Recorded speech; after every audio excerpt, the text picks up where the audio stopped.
Welcome everyone. Hopefully the stream output is good. Seem to be struggling. Looks okay now. I did manage to subscribe to Live UA Map today, but since then it's been down. So we do have a subscription, but it's down. I don't know if anyone knows whether they can get on it. Looks like the servers are either being hammered or it's a DDoS attack. But either which way, I don't think Live UA Map is going to be the most interesting map today. I think it's going to be this one here. Welcome everyone. Welcome KT, Muse, Daniel, Ivan, The Bandit, Mario, Uluk, Vlatka, Misamich, Jay, Vasil, Skippy, Liam, Starzy. Welcome everyone. Day 6, and again, only speaking personally, but it feels like I think I termed it like euphoria, or the kind of the positivity that Ukraine was kind of holding strong the first few days seems to have been waning a little bit, as we've got more footage today of the destruction that's been going on in Kharkiv in the east, and also in Kyiv as well. Cities in the south have been taken, and lots of images of this armor column, maybe even 40 miles long, I've seen, basically backed up into Kyiv. So I feel like the mood is beginning to turn, but let me know what you think. Oh no, yeah, okay. Well, not nice, but I can see why it's been DDoS'd if it's meant to be a fairly objective representation of what's happening. Welcome Ram, welcome Christian, Ethan as well. Degerat, Admiral, Taco, Shan, Samsung, Vassal again. Yeah, I don't know if it's because I'm logged in. I get different error messages, but I've got one in a incognito tab and I've got one in my logged in tab, so I can access the dashboard from time to time, but not the map itself. But we talked a lot yesterday about Belarus and how Belarus has facilitated this, well, it's to be an imminent siege of Kyiv, by allowing Russian troops to come in over through its land. This was a meeting today from the president of Belarus with his security councils, like his generals, where he shows this map, which is pretty extraordinary. In fact, maybe let's full screen it. And this is a Twitter video, so it's not the best quality, but you've got Poland here, you've got Belarus here, you've got Russia here, you've got Baltic states here, and this is Ukraine. It's quite surreal to see this map, but it looks like a planned map of the invasion.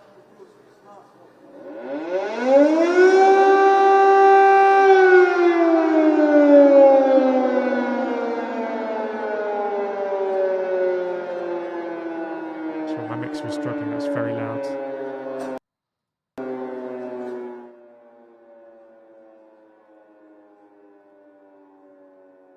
See, it is a siren.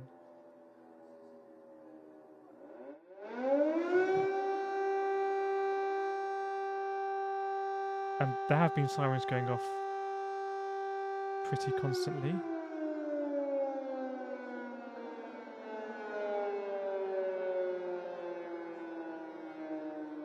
Let me know if that's better on the sound front. Welcome, Lee. John, I may be an old man, but as an ex-NATO vet, why Ukraine not destroying the red header column? They may not have air superiority in this area.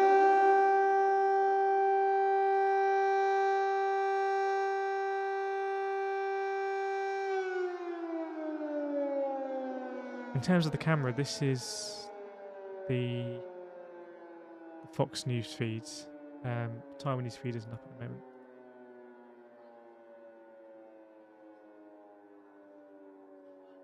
Yeah, the TV tower was bombed. It sort of feels like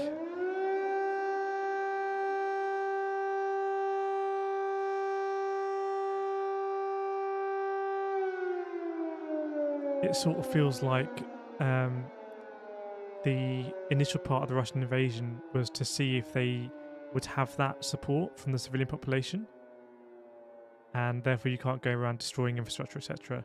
That looks to have really changed today. So there was an attack on the TV tower. Whether it was successful or not, I don't actually know. And also on the state building in Kharkiv.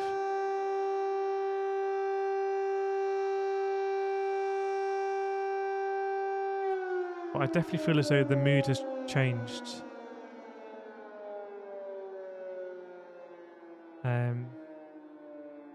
There was a lot of, in the West, like positive press about Ukraine repelling the invasion, destroyed Russian tanks, etc. last few days.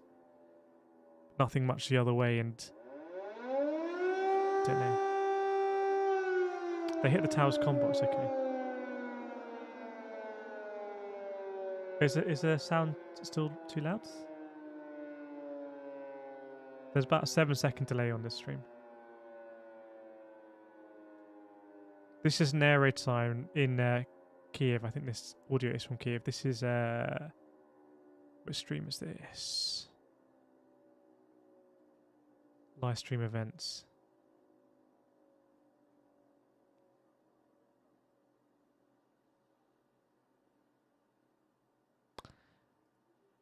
But yeah, this map here was very, very, very extraordinary. Seems to show the planned invasion. This is the Belarusian president speaking to his generals today, and carves Ukraine up into 4 different areas. Also shows Russian troops going from, I think that's Odessa, into this independent region on the eastern side of Moldova. And shows the attacks coming from Belarus. So just seems absolutely insane. I don't know what people think about this. Is my volume low? I think it should be okay. Welcome, Baz Party. Say that the people on the ground don't get to turn down the siren. Exactly. Oblivion Freak, what if they wanted us to see the war map? I just feel like Belarus is not going to be as controlled, as restrained, as slick, as aware of its public image as Russia will be. So the Belarusian president is going to be a little bit more of a loose cannon. We've seen how there's been some either erratic statements or erratic action in terms of inviting the Ukrainians to negotiate on the border here, then stating that as a condition of that, no further troops or planes or missiles will come from Belarus, stating it as a kind of point of pride for Belarus that they'd managed to negotiate that. Then it looks like missiles were launched. So it just seems a bit chaotic from the Belarusian side. And I don't know why they would want to show this. But the scary question is, why is the USA in Canada? I understand this is a regiment in the United States Army. It might be one that's stationed here and anticipating the response. Daniel Kirith, Russia have definitely ramped up their invasion today, which is worrying, yes. Thanks, Baz.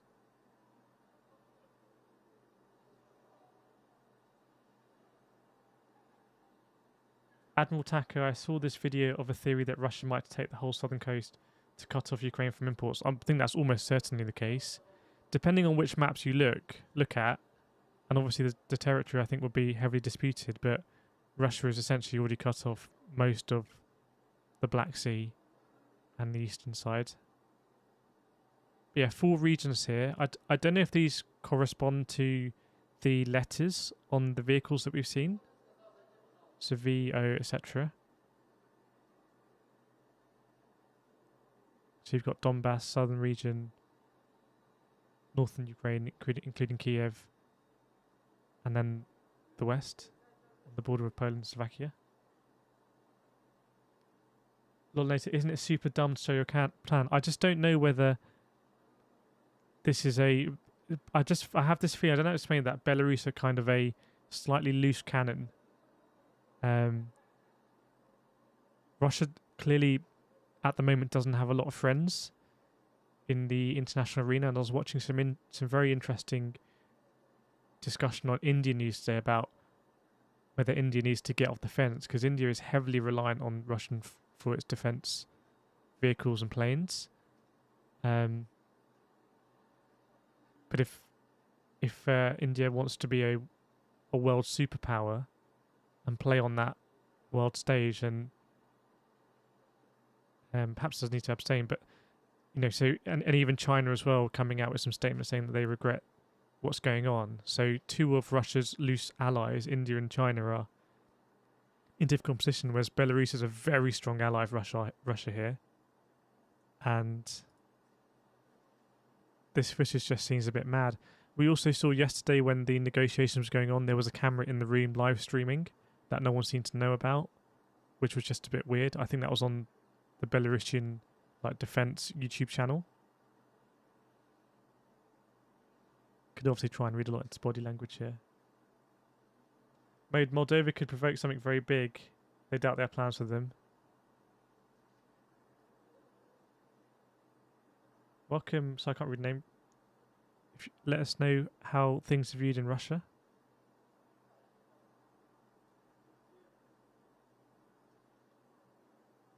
What's the bottom right hand screen, Oxen? This is the Wikipedia map. If anyone can get back on live UA map, let me know. But I think it's going to be heavily hammered.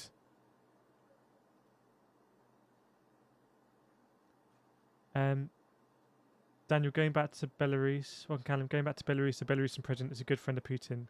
Yeah, I remember reading reports about there were not necessarily uprisings, but lots of demonstrations in Belarus a few months ago, and I think Russia stepped in, similar in Kazakhstan. This is another thing about the timing, because the timing in terms of military equipment seems odd, because Russia's next generation tanks and planes are not quite on the mainstream production line yet. They're anticipated to be in a year or two. And there's this question of, given the response has been so drastic, why did Russia see it absolutely so necessary to invade now, even if you take into account the eastern expansion of NATO being somewhat of a legitimate reason they could use? Why now? And I wonder if that access from Belarus was just so important, and Russia were concerned about the strength of this presidency. So I think he's been president for about 22 years, that they felt like they were rushed into action. I don't know. But this is a very odd thing to show a military map like this. And also going into this, is it Transnistria?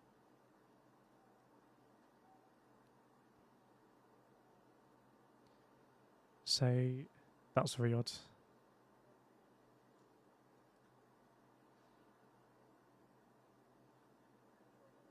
Miss Amish, there's a lot going on Flight Red last night. Yeah, it was interesting last night. Polish airspace was virtually empty. I think there were 1, 2 or 3 planes in there. I think there's less US aircraft showing their transponders than I've seen previously. Lucas has been president since 1904, yes. Up in Germany, let me check. And yeah, I've been reading a lot today, and I've seen a lot in the evening. Another kind of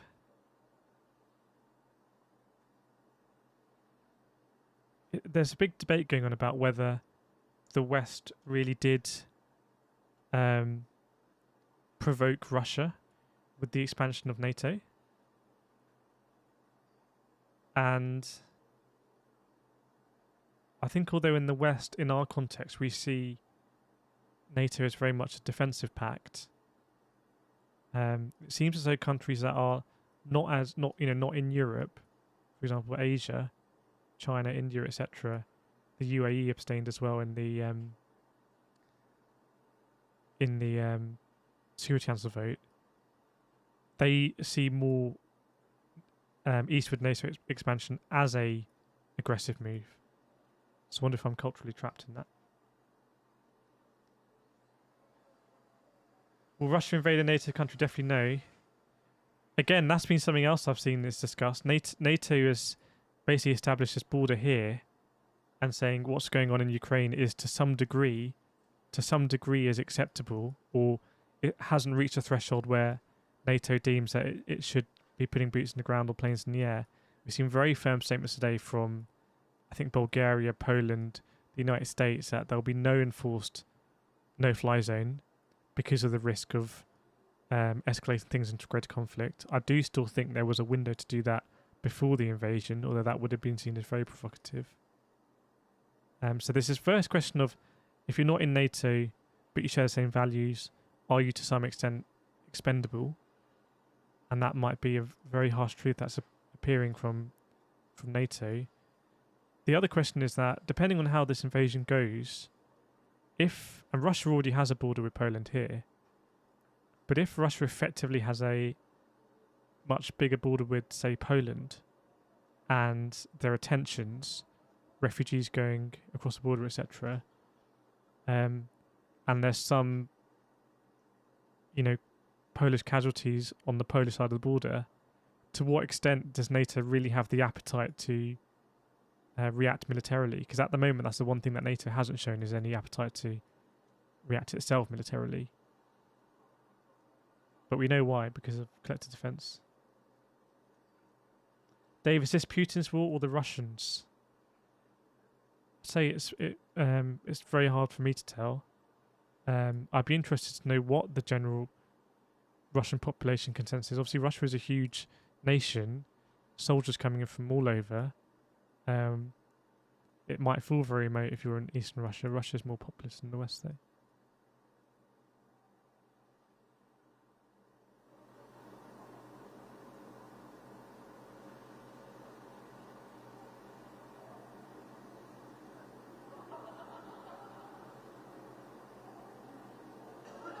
Churches, I don't think this is just about Ukraine. Something smells fishy here. It's Ukraine just a distraction.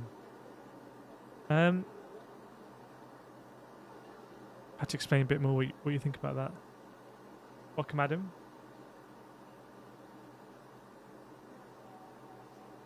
So we do have a Russian in the chat. Why don't you let us know what your name is and where you're from if you want? You don't need to.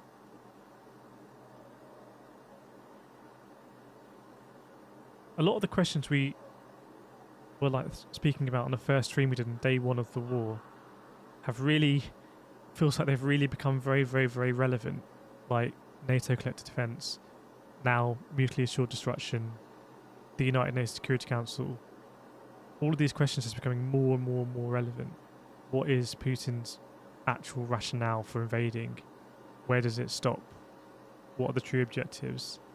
Because it seems like, again, the West had tolerated, maybe tolerate is a better word, the West had tolerated the annexation of Crimea and also the support of independent movements in Donbass. And post that, Russia was still part of the international framework, is still in the international playground. So the West had certainly to some extent tolerated that, and there was Minsk Agreement and then finally Minsk II, which, saw some level of stability returned. So it seems like if Putin really wanted to solidify the independence of Donetsk and Luhansk and Donbass region, he possibly could have done that in a targeted way, and maybe that would have still been to some level tolerated. Obviously, I'd expect increased sanctions, but for whatever reason, it's a full-scale invasion of Ukraine, basically from east to west, to topple the government in Kyiv.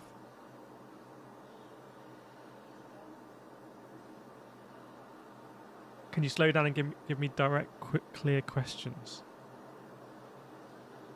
Evil, can someone tell me why Putin is so scared of NATO? If you attack one NATO member, even if they don't have nuclear weapons, let's say Latvia, then Latvia can invoke an article that brings every other member of NATO on its side in a war. So then you basically draw the United States, the UK, France into a war with Russia. Another question is that people are increasingly talking about if this does spiral, and it does spiral into a conflict between a NATO nation and Russia, to what extent does mutually assured destruction still hold firm in that case? Would there be some conventional warfare? And obviously restraint on both sides not using nuclear weapons.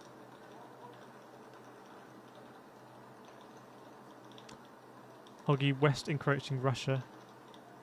It's definitely not something that I think could be in the general consciousness about NATO, but it's becoming clearer now that I think it has a different context in not only Russia, but also India have said the same thing, China have said the same thing. The other thing I'm starting to realise is that, and I've been thinking a lot about the Chinese delegate statement in the Security Council where he said Ukraine has to be a bridge between East and West.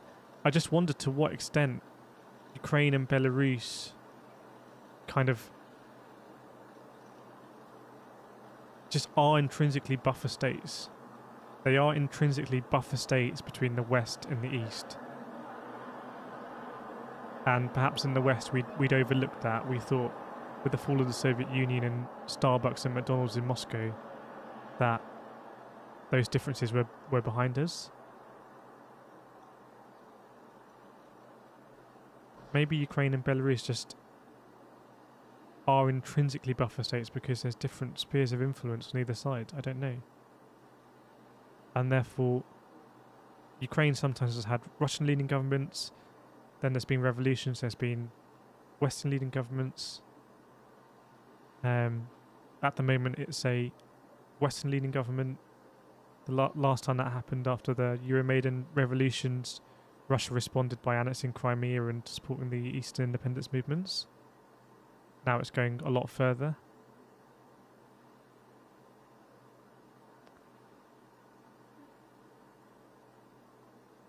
Draco, if it's been called central like that, it's called intermerium. I don't know that term actually. Check out RLE85 pin tweet. I think I've seen some of his tweets. So the average Russian sees Ukraine as part of Russian territory, yes. As a delusional brother that should be brought back. See, from the West, I see it more as, oh, if Ukraine prospers and you know, economically and culturally, and there's this border with Russia, and on one side you have Russians living in, you know, in poorer conditions, then that is a threat to the entire political system in Russia. But I feel like from the East it's a bit more emotive. It's a bit more yeah, a bit more tribal, a bit more emotive. I may be wrong.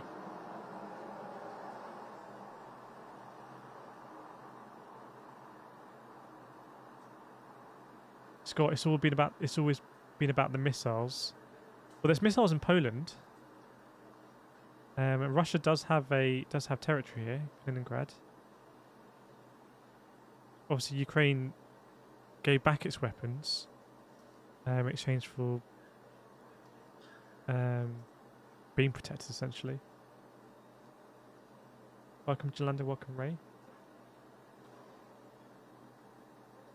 Brian, Belarus is no longer a potential buffer state. Belarus and Kazakhstan are under Russian control. It's still in some way a buffer state because it's not Russian territory, so it's a buffer. And in the same way, this is going to be very maybe controversial. Ukraine is a buffer state for Europe and for NATO because NATO are supporting Ukraine financially and with supplies, but ultimately NATO and Europe have drawn the border here.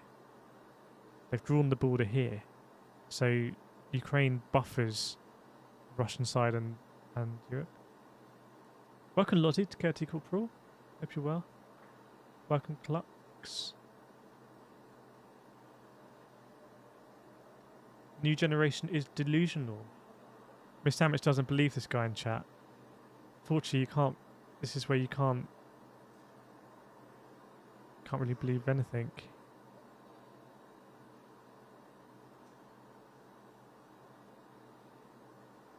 Adam, Belarus renounces non-nuclear status. Yeah, I imagine Belarus would quite like to host some Russian nuclear weapons.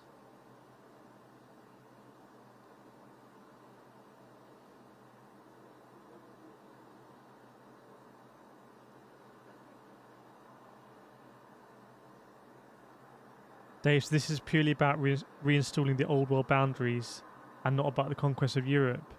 Again, that we get Fukuyama's book in, like, what was it, in the early 1990s, about the fall of the Soviet Union being the end of history because one political system had won. And after the fall of the Soviet Union, you had essentially a international framework of institutions like the United Nations, ICC, ICJ, etc., on the principle that every nation has a vote in these assemblies, etc., and purportedly every nation was part of that, so they had legitimacy. And perhaps the West has ignored that Russia has never, well, at least for the last 15 years, hasn't really accepted that and has said it doesn't really agree with those rules. But I really do think now there's a danger that Russia could just leave these institutions, and then these institutions do lose legitimacy because they can no longer say that, you know, they are representing a United Nations. It's they're representing all nations other than Russia. So I feel like that would be a bad thing for international relations.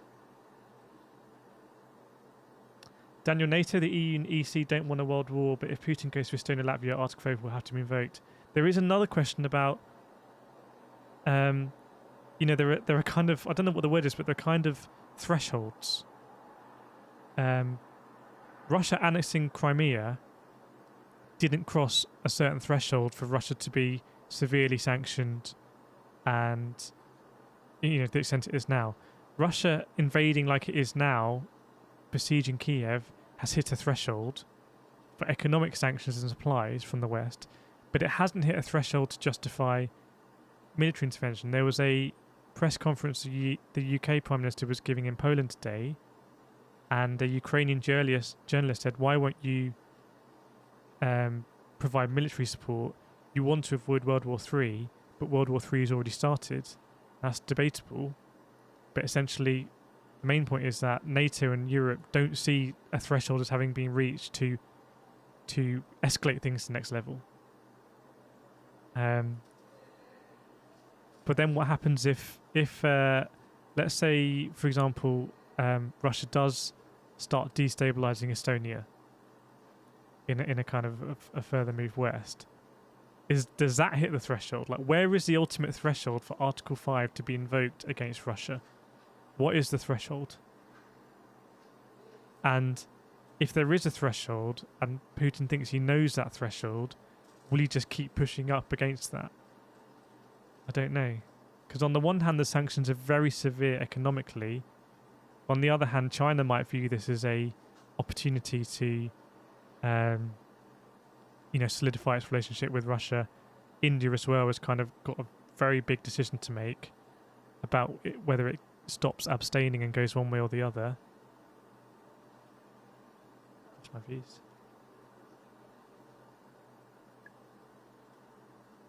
Southgate, I heard a Ukrainian politician say we're not fighting for Ukraine, we're fighting for the new world order. I think it's the old world order. I feel like the current world order, where you have these supranational organizations that have this element of legitimacy because every nation is part of them, that world order is under threat.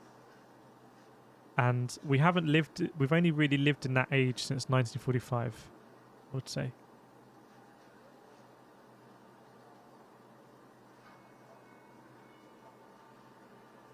Yeah, Ukraine's not in NATO, there's no Article 5.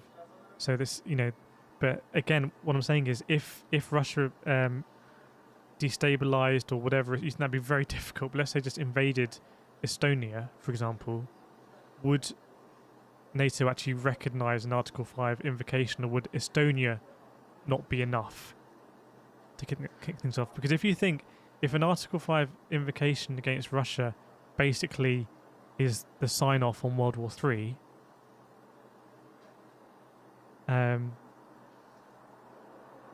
would that be the threshold to meet it?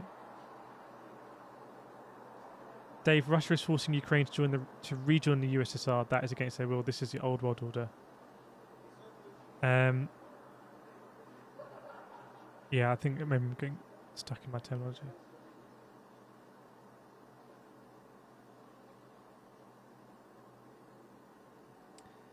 Bill says, yes, Estonia would be enough.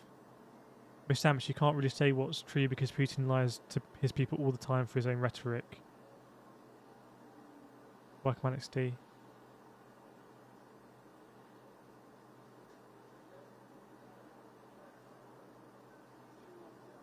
Lifted the New World Order's countries being rammed by the World Economic Forum leaders.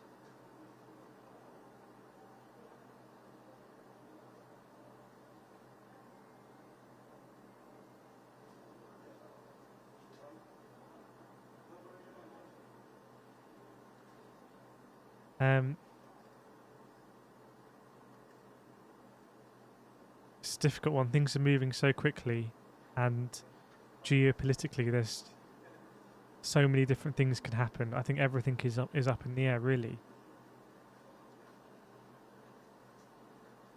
I really don't think it's that unlikely that Russia will leave the United Nations or something like that. The images there, I think Lavrov was speaking maybe at, I can't remember what forum he was speaking at, but just all the delegates left, and you can see how that could be weaponized to say, well, we're not given a fair shake, so we're going to leave this institution. That would ultimately weaken the institution. Enrique, what NATO wants isn't sustainable. What do you think NATO wants?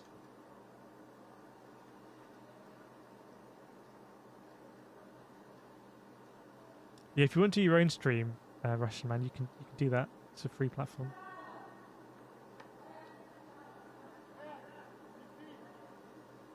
So there's no way Russia leaves the UN. Giving up a veto would be a huge mistake. But yeah, I feel like Russia. If I don't know if you've read Putin's statement on the dawn of the war 6 days ago, but he basically essentially rejected these institutions as having no legitimacy, and saying they didn't prevent Kosovo, they didn't prevent Libya, Iraq and Syria. So we've seen anything coming out of Cyprus today. If you've got any tags that you want us to follow, let us know in the chat.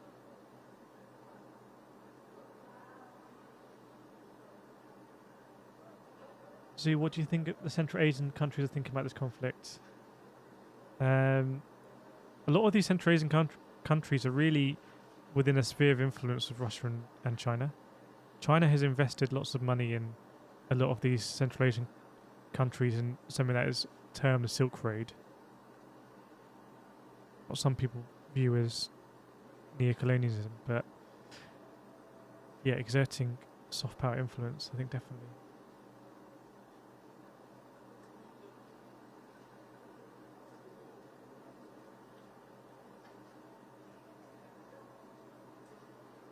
Superbike, this makes me so anxious.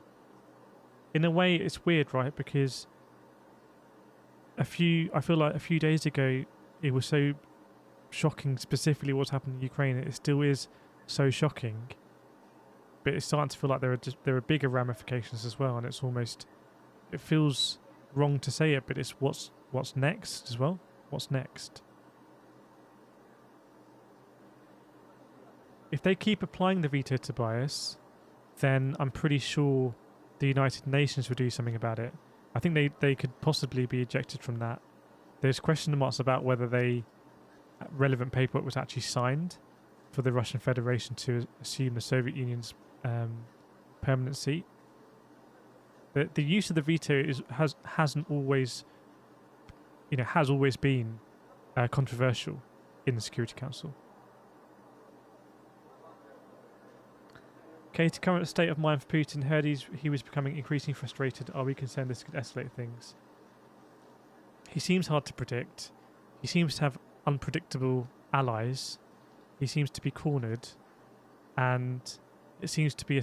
I've explained how the Russian constitution has changed through various incidents and is now in a place where the president holds a lot of power. So it seems to be fairly unchallengeable as well. Lorraine, who is speaking? Thanks, Ethan. Let's go to Warsaw then. If you've got a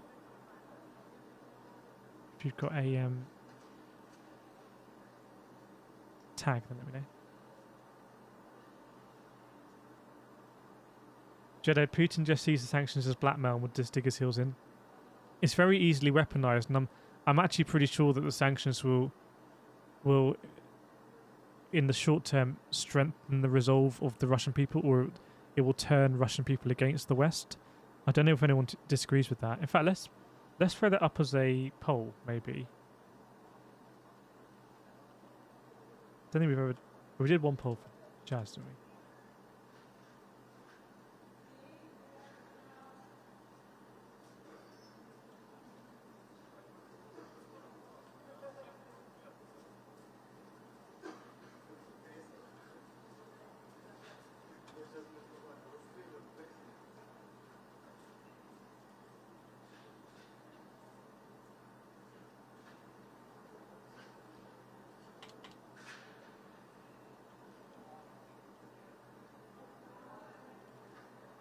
Bear with me. There we go, throw up a poll. Yeah, the Pakistan leader was in Moscow actually before the invasion. There's a very strong statement today by the EU Commission president, who was saying essentially there needs to be a quite heavy switch to renewable energy. Norway apparently has agreed to step in for a lot of the gas that Russia was providing. Claude, any comment how the Russians have lost so much hardware? Obviously, it's not the figures that Ukraine put out are likely to be more embellished, but it seems to be that they've sent not their most advanced troops and weaponry in first. That might be a difference in Russian military doctrine. So when Western countries went into Afghanistan, Iraq, it was very much about establish absolute air supremacy and suffer as few casualties as possible. And I remember the casualties coming back, and it was news every day when coffins would come back to London. But the Russian approach may be more soften up the enemy by putting in your less superior troops and machinery, and once that initial defense has been weakened, then bring in more advanced weaponry. That's possible. Or they may have expected to advance more easily. They may have expected or been told that the Ukrainian population would be more welcoming to them. So the vote at the moment, 168 votes, and it's 64% against Putin, 36% against the West. Okay. Alex, I think it's very nuanced. The opponents of Putin will grow stronger through the sanctions, but his supporters will become even more alienated from the West. Yeah, that's probably a good way of looking through that prism.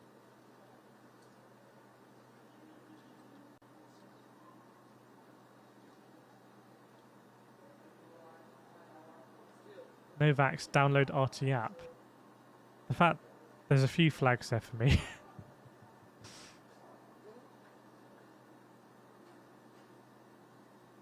I don't think China isn't 100% supportive. If China wasn't 100% supportive of Russia, China wouldn't have abstained on the Security Council resolution. So I think that's pretty false in my view. I think that's pretty objectively false.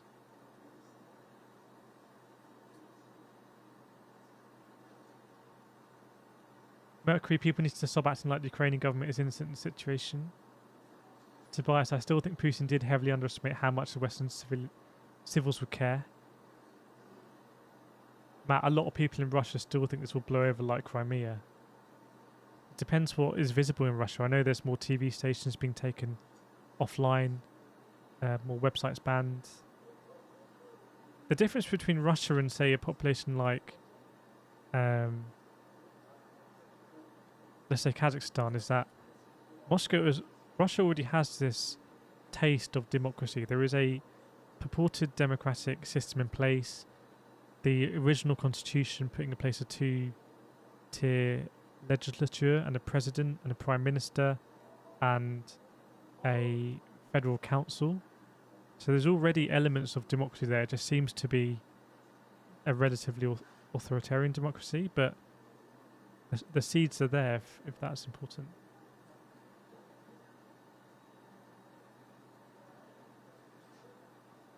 Okay, Ethan, I need to get on that ADX one actually, because today I think here we go, here's that RAF tanker.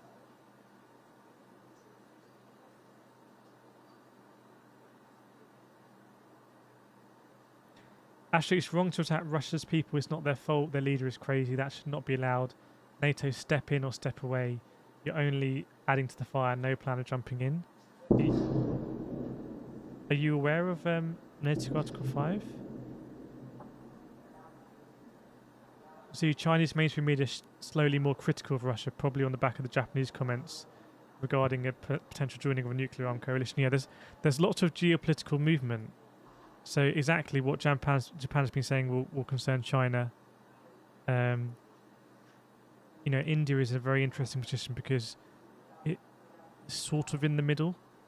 Historically, it's relied more on Russia for weaponry. Pakistan was more supported by the United States, but there's this conflict with China. So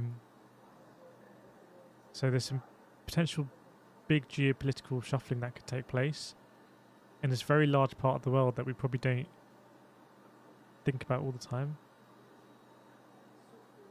See if anyone's going through Belarus. So that's from Moscow to Belarus. That's Belarus Airlines, I think, isn't it?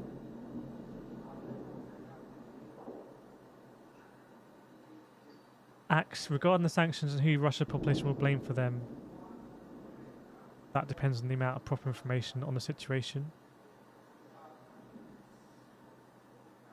I suspect it's harder and harder to stop all information flowing through. Welcome, Danny. Decent, this poll will tell you the global perception of the people about the sanctions threat, not Russians. That's fine. I'm aware of that. But I see your point.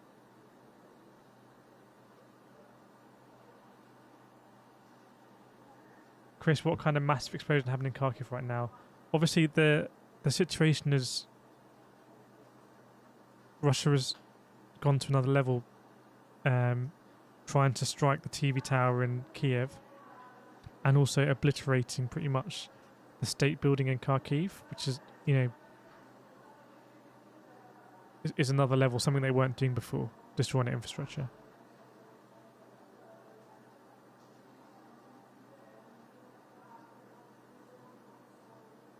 Yeah, there's been a helicopter, I think, quite a few times in Poland.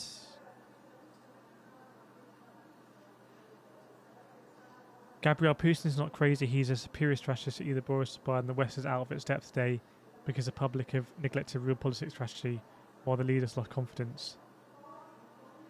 Kind of from a general population perception perspective, it kind of, I think this might depend on age, and we talked about this yesterday, but it does feel to some extent like these days were behind us, and it seems becoming apparent now that was a bit premature.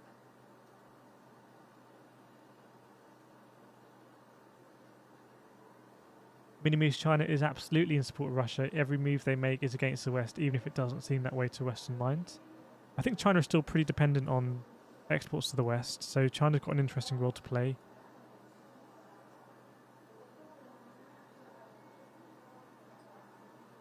How can it be? Do you think the fact that Western countries' civilians are signing up to volunteer to fight Russia and Ukraine will escalate things even further in Putin's mind, as no Western troops were supposed to help? Well, you can say purportedly there was a statement that the UK Foreign Minister made on Sunday about supporting UK citizens that wanted to go and fight, and that was used as a justification by, I think, Lavrov to explain the escalation of the Russian nuclear readiness. So potentially.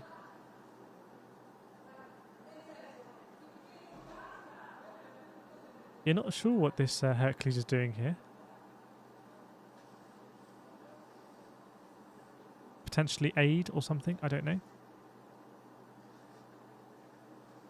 Slow, is the EU actually sending jets? I've seen conflicting reports on that. Obviously, there were calls. Ukraine has called for a no-fly zone to be implemented.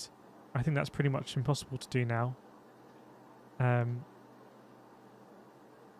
And there's some confused reporting about whether some of these Eastern European countries, or Eastern countries in Europe, are going to be supplying Ukraine with fighter jets, and that's getting conflated about not wanting to support the no-fly zone. Pretty much every country said they're not going to support a no-fly zone. The European Commission leader, I think, or President of the European Council, one of them, said that Europe would provide fighter jets to Ukraine. Obviously, the Ukrainian pilots will be used to flying and trained to fly MiG and Sukhoi fighter jets. And I think the countries with those Russian-made jets are basically Poland, Hungary, Bulgaria, and Romania as well. I think Bulgaria came out and said they're not going to provide it. Obviously, it starts to blur the lines about being involved in the war.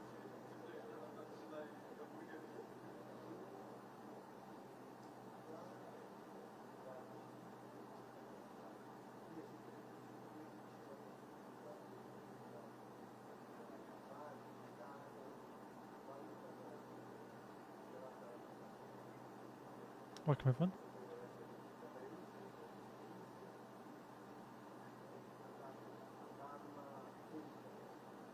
Then what do you make about nuclear bombs from Putin? I've noticed that there's been more interest since the nuclear readiness went up, almost like it makes things more relevant, which I guess it does. In practice, I don't think anything has really changed there. We were speaking on day one of doing these streams about mutually assured destruction, and I think that still holds firm. Unless one of the parties that has nuclear weapons doesn't care so much about their house or their territory being destroyed or massive losses on their side, if it's worth it for some ideological perspective.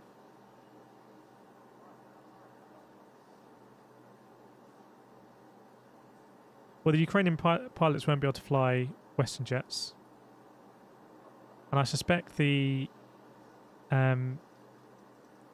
Russian-made fighter jets in these countries will be quite old. It's pretty clear that Russia has struggled to assert air superiority in this conflict. Massively so when you can compare it to what the West has been able to do in other conflicts. West, specifically US military jets, seem to be at least a generation ahead of Russian jets. Jenna, why did the UAE abstain? I actually don't know. That's a question I haven't really looked into. But yeah, the UAE did abstain, even though the UAE does look heavily west. So it's a bit of an interesting one. I can't remember what the statement was about.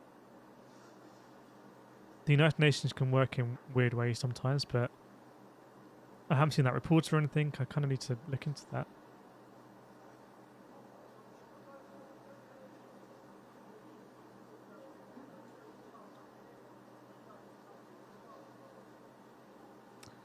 Can you speak on the reports there is a 40-mile-long artillery headed for Kyiv? Yeah, there's been lots of satellite imagery that has shown that coming from Belarus. It looks like, you know, to put it colloquially, a traffic jam, possibly because the front of the line has met severe resistance. We've spoken a lot about Hostomel Airport pretty much every day we've done this stream. It's been one of the most strategic. In fact, I can show you some footage, perhaps, of the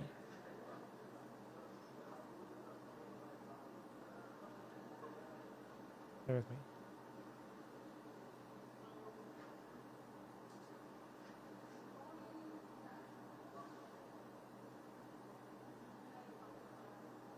So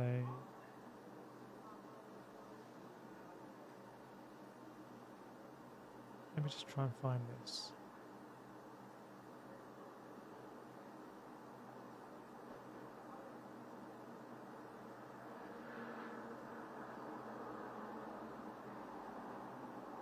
Let me just try and find it. So we talked a lot about the battle for this very strategic airport in the northwest of Kyiv here. And I've seen a lot of footage coming through, which I think is from that paratrooper incursion Russia did on the first day. That looks to have failed.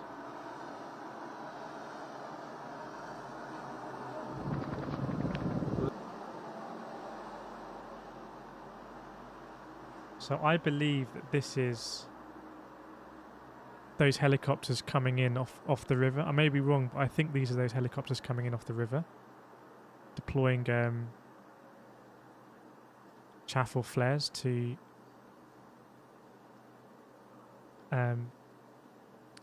misguide the heat-seeking rockets coming after them. So there's that one I saw.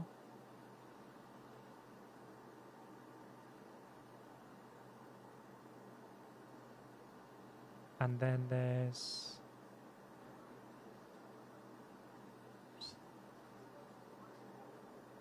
this one I saw as well, which I think is them also coming in off that river.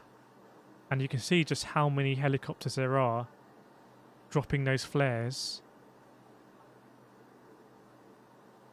Don't know if anyone else has seen this footage. But lots and lots and lots of helicopters coming in. And I think this is first day of the war when they were trying to secure this airfield here and then bring in IL-76 cargo planes with armour, more troops, supplies, and really secure it as a outpost right outside of Kyiv, ready to link up with this armour column. I mean, many, many, many helicopters coming in, and it still didn't seem to be enough. And in fact, the fighting up till now is still around this airport, as we understand it. That looks to be where the armour column is backed up to, or backed up from.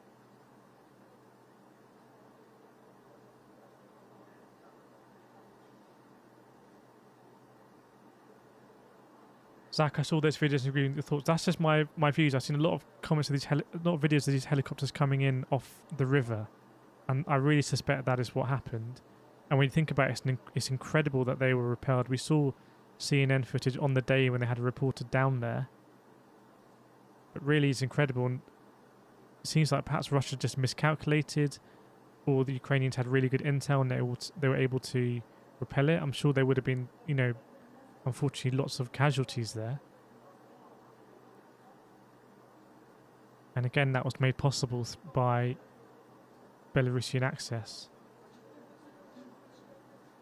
I've seen the one shot down over Lake, haven't played that one, but there's also footage of one of the helicopters being shot down over Lake. They're coming in incredibly low. I remember on the first day there's something that I hypothesized that, yeah, they probably came in over this river and then very, very low to avoid anti-air on either side. And it looks like that might have been the case, but I don't know. I'm amazed that the fighting in the airport has lasted so long.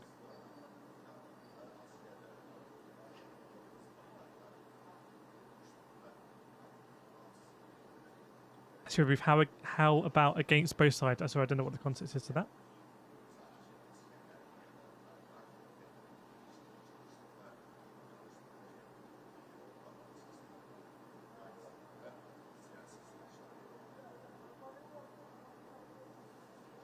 I guess in Russia they would say Kyiv and Ukraine would say Kyiv. So not anything for or against CNN, but factually they had a reporter on the ground there, and we saw footage of the Russian paratroopers at the airport. So it's not a view either way on CNN, but factually they were there. Other networks weren't. I've got a Fox News feed open here, so got everything open. Live UA map is still down. So I have subscribed to it, but unfortunately it looks to be down at the moment. I can get into the dashboard, so I can get into my dashboard bit, but I can't get into the map itself. Kieran, what's everyone's opinion on NATO versus Russia? Who would win with no nuclear weapons? I think it's becoming pretty clear that without nuclear weapons, NATO would beat Russia quite quickly in a fair fight, or NATO weapons, NATO planes, NATO organisation, intelligence maybe just seems to be better. I don't know. So looks like mutually assured destruction is almost more beneficial to the country that has the weaker conventional force. I don't know who's yelling. I think the audio is from this camera down here.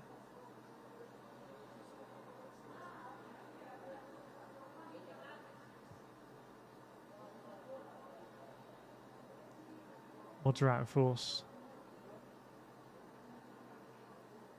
Yeah, it's not working in the UK for me. I've got it on various places, I'm afraid.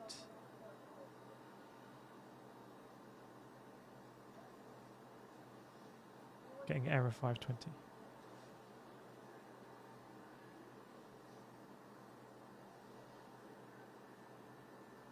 Right, I think that was probably the last straw. So I don't think I've ever banned someone from this chat yet, but I'm gonna hide a user on this channel, which is a shame. But that seemed pretty provocative. Any live cam from Kharkiv? I don't know. Kharkiv, we speculated the last few days, probably in a very, very, very dire situation. And we saw today that Russia used what the President of Ukraine called a cruise missile, say, on a state building.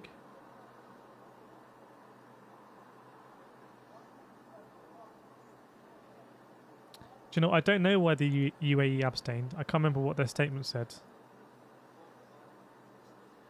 It's an interesting one, though. Zach, I believe a heavy Russian attack is coming next 24-48 hours from the build-up of columns. They're committed now. They need to. The more that they put into Ukraine, the greater the inertia to use it and deploy it. This move here, welcome Umbris to Curti Corporal. This move here seems to be possibly one of these pincer movements, and you can see if these columns link up, then these Ukrainian forces here are going to be cut off, albeit cut off on their territory.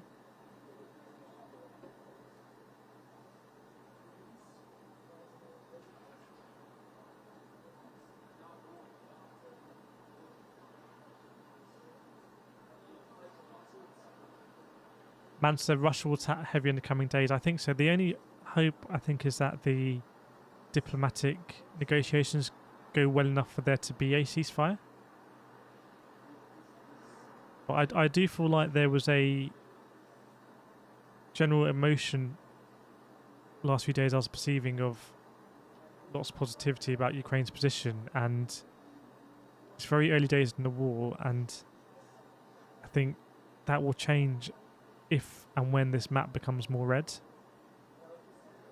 The other thing is that at the moment Ukraine has a intact government structure visible. You know, the Ukrainian president spoke to the European Parliament by video link, spoke to reporters, and you know, there's a visible presence of the elected Ukrainian government. If that government is captured or eliminated, then things could move very quickly from being a defense of Ukraine to a resistance. I think you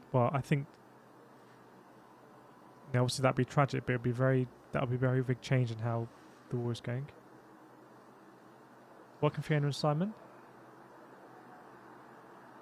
Kigo, is it true Russians are puncturing their gas tanks in their convoy? I've heard some mentions that some Russian troops don't want to be there, so they run out of fuel. But again, I don't know. That could be propaganda on the Ukrainian side. Stephen, I wonder what the strategy of the Ukrainian forces is. Just stand and fight, or are they going to try and outmaneuver? I think that, you know, the Ukrainians are outnumbered, and the Russians can keep, if they can get the logistics. Their logistics for their supply trains, then they can just keep reinforcing. Whereas if the Ukrainians get cut off and separated from their base, etc., then they're in a weaker position there. The logistics.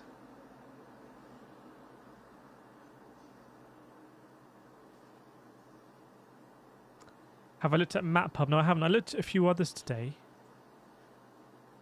I have always liked the Live UA map. Been using it for a long time. Welcome, Dylan. Eric, estimates on how long this war will last. I don't know. Like I said, as long as the Ukrainian government holds out and is visible and is audio and is communicating, then the situation is kind of the status quo with a Russian invasion. If that changes, then I think it will change to more of a Ukrainian resistance. It's harder for support and supplies to be provided. At the moment, there's a clear framework to support the Ukrainian government that's been elected. But if that's eliminated, then it's more difficult in terms of what you're supporting, who you're supporting, I think. Welcome, Dave. Oh, sorry. Long time.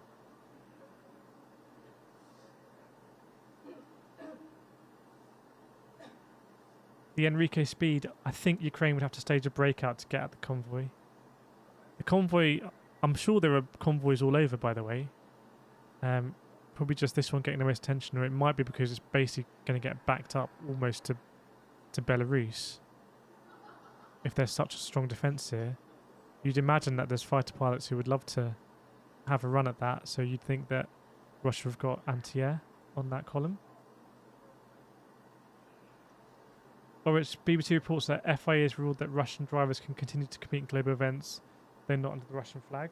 There's been a lot of dispute about that in terms of Russian athletes in competitions. I do feel like Russia has thrown its athletes into jeopardy. It's kind of taken a path of action where sanctions were always likely in response, and you know, there's a lot of question about who was provoked here. So I think a lot of people in Russia and the East would say, well, NATO provoked Russia. NATO provoked Russia by expanding eastward, by Ukraine wanting to join NATO and the European Union. That was a provocation. And I think in the West it will be, well, clearly Russia started this war because Russia invaded. And then the East will say, well, Russia was provoked to invade because of the threat of Ukraine joining NATO and whatever. So it's almost hard to reconcile those two views. Welcome back, KT. Welcome, Ashtray.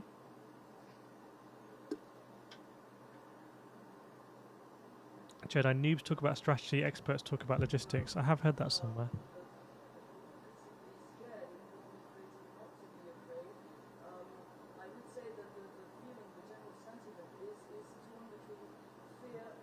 Yep.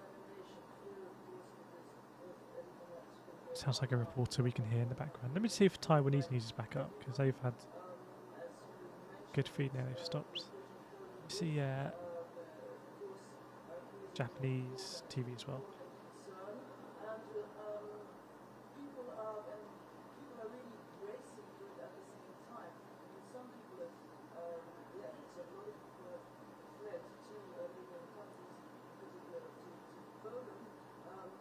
Welcome, Gary. Of the UN Charter. Oh, is that the reason they gave? It did seem like an odd one to hang their hat there. Stephen, those countries asked to join NATO because they want to get away and be protected from Russia. Bones, I'm no Russian sympathiser, however, people lost their protected status once they threw Molotovs. Do you mean in terms of civilians?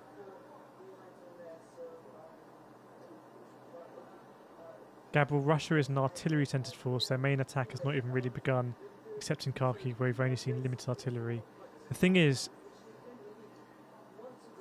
the use of artillery in densely populated city centres is going to be hard to reconcile with for the pretext of the war, and hard to message at home unless there are some kind of false flag events or some other justifications. It seems pretty difficult to justify shelling Kyiv when a lot of the Russian state TV reports I've seen have talked about a limited military action in Donetsk and Luhansk. Yeah, there is a hot mic there. This website on the right, this is the Wikipedia map.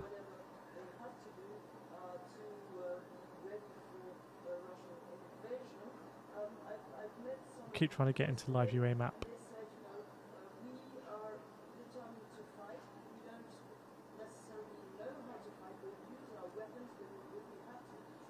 Bob Barn, they want to join for protection. Russia could take any of them countries the last 30 years without problem. Doesn't add up for NATO.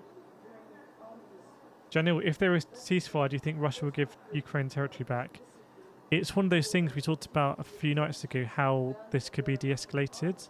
And one way I could see it, if there is recognition by Ukraine of Crimea and these eastern regions, the Donbass and maybe now the south, I don't know, and some agreement not to join NATO, which could always be pulled back on, and in exchange Russia would retreat under ceasefire, and then Russia could go back and say, look, they were able to secure the independence of these regions, and everyone saves a bit of face and lots of lives are saved. I don't know.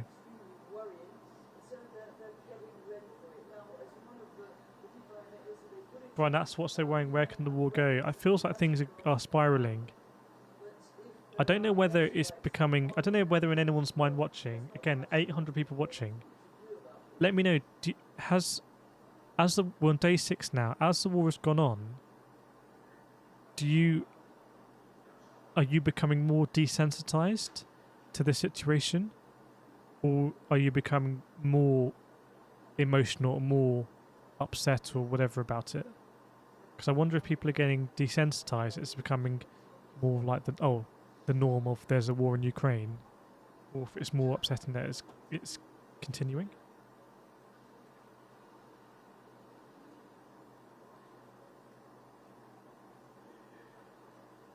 Almost 1,000 votes in the poll as well. 70% against Putin, 30% against the West. It's interesting. It's not massively clear-cut.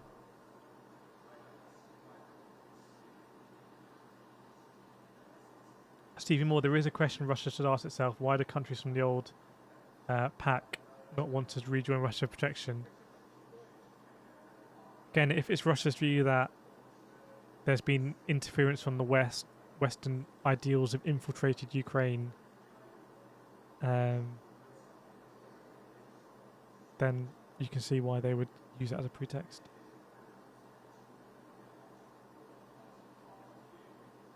Simon's desensitized. Mayor's been following the IT side of this war. Let us know about the IT side of this war. Vlatka, no, it's still very fresh. Super White Tool, more actions, welcome to Rain. Orit just mentally drained. Jason, way more upset. Susan, not desensitized at all. Ronald, more upset. John, I think gradual desensitization is part of invasion plan. Atomic Blonde is more upsetting. Kenny, we all do. Some tool do definitely more sensitive.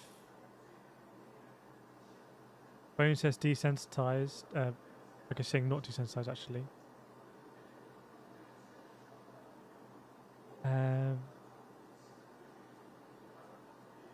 Billy Kinston, I've become more and more interested, but I don't think I'm sensitive on the topic. Jamie, you said the other day that it's different because this war is between those who look at and culturally relatively the same. That's true. Although Russia is a very big country and not all of the troops will identify culturally and ethnically with Ukraine.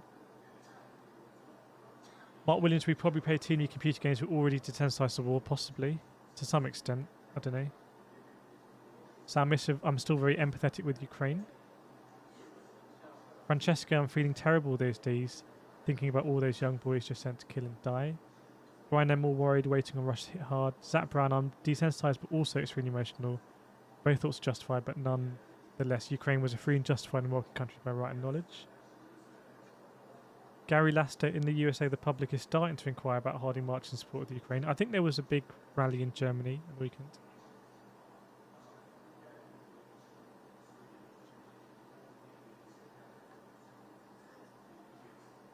Axe.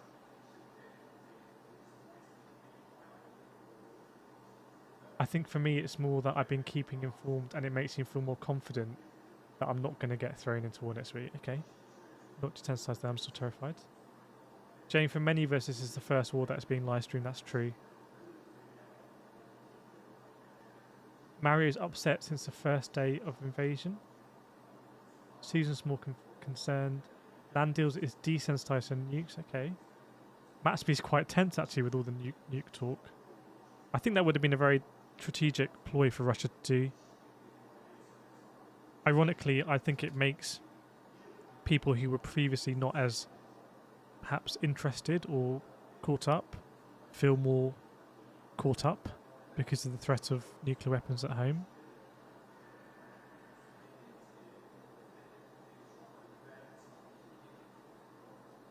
Political war will divide people, but being saturated with the media will only polarize those who watch. Yeah, it's very easy to polarize people.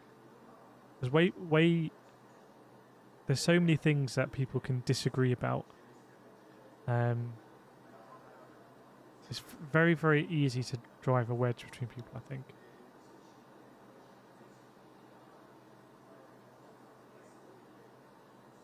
Sorry for missing your comments there. Blaze become more curious but no more or less emotionally involved. Let me see if I can get live UA map up.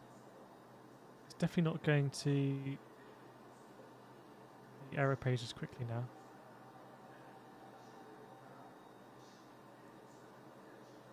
Michael Richard, I've heard why aren't the Ukrainians giving up, giving civilians weapons, just sending them to their death. What is your opinion on that? I think it was a very important statement of resolve to show that, you know, Ukraine wasn't going to roll over, and it's still possible that Russia expected to just roll through these cities without much opposition and maybe even be waved through. So therefore that might have been a miscalculation by Russia. It's actually ended up on day 5 I think yesterday, with the president signing a formal application to join the EU.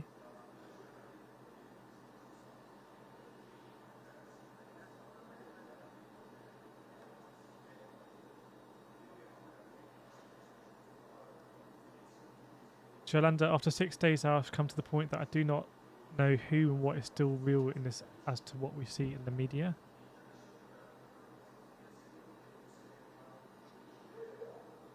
J.M. Willis, I think most of us on Ukraine's side. Yeah, I don't disagree in this chat.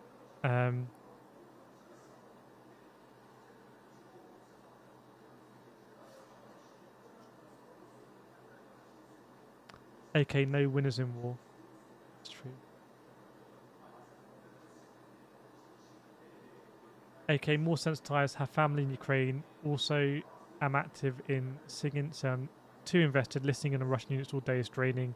It humanizes the whole aspect a little too much. That's true. That will be the same for the armed forces as well.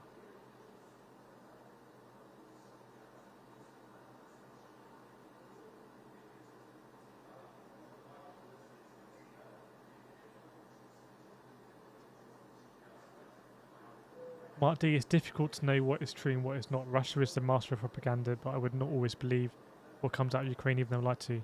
I kind of dispute whether Russia really is the master of propaganda. I think they have recognized, well, historically always recognized, propaganda is seems very culturally important to the way that Russia operates on the foreign stage. But on the foreign stage, I've never found it particularly sophisticated. Always seems to be a fairly blunt tool.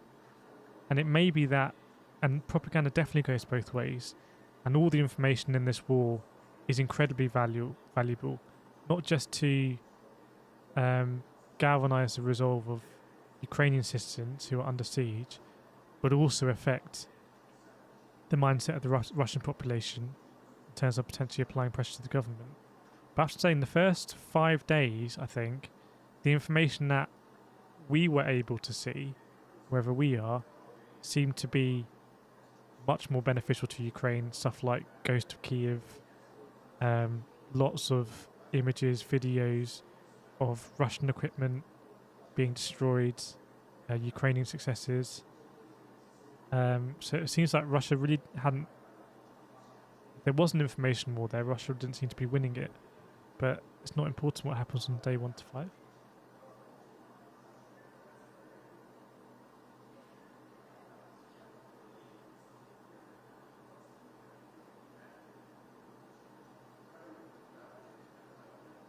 So I don't know who is right and who is wrong. They should all just sit down and talk. Resolving conflicts is very difficult. You know, the Ukrainian government will believe that there have been free and fair elections in Ukraine, and Ukrainian people have elected their representatives. Russia may believe that the Maidan Revolution in 2014 was assisted by Europe, or the USA or NATO are applying pressure. So, Bones, no offense, I was a multi-combat tour vet, combat arms, and I haven't seen anything in these live streams that would desensitize anyone. I'm sorry you're soft. I'm not saying in these live streams. I'm saying just generally. Definitely not in these live streams. Sorry if I didn't explain that.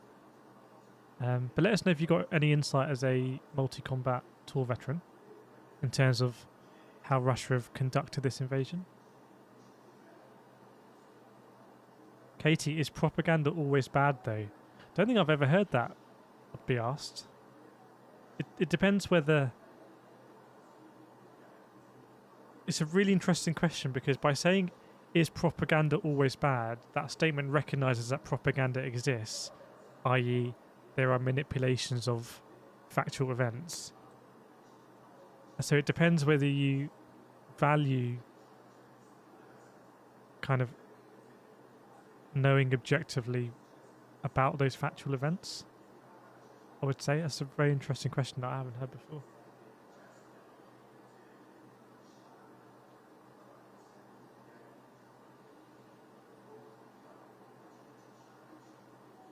Jacob, I've heard rumours that the huge convoy in Ukraine is almost out of fuel.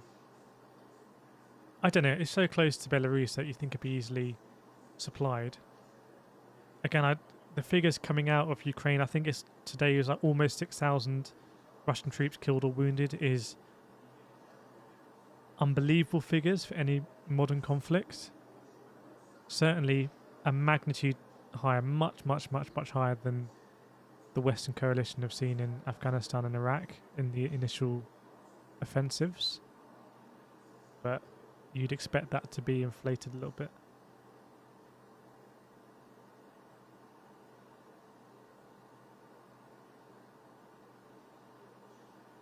Umbris, Putin invaded Georgia many years ago. Yeah, this is the thing about invading Georgia and annexing Crimea. We're talking about thresholds. Were pretty much tolerated by the Western world and these international institutions. So maybe in Putin's view, or his advisors, this was not a massively dissimilar step. But it has been met by incredible sanctions. Pilky, Putin looks sick in recent images. I imagine there's a lot of body language analysis going on. I don't know.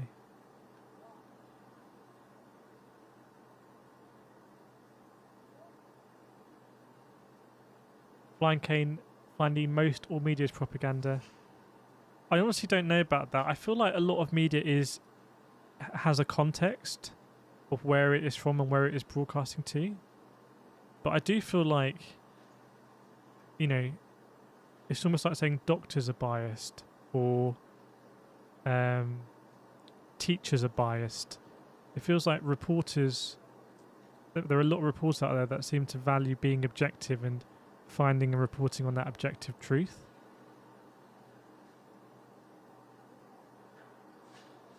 And that's been definitely discredited and under fire for the last 10 years or so. And you would say that does align with Russia's kind of view on a free press. He does look ill.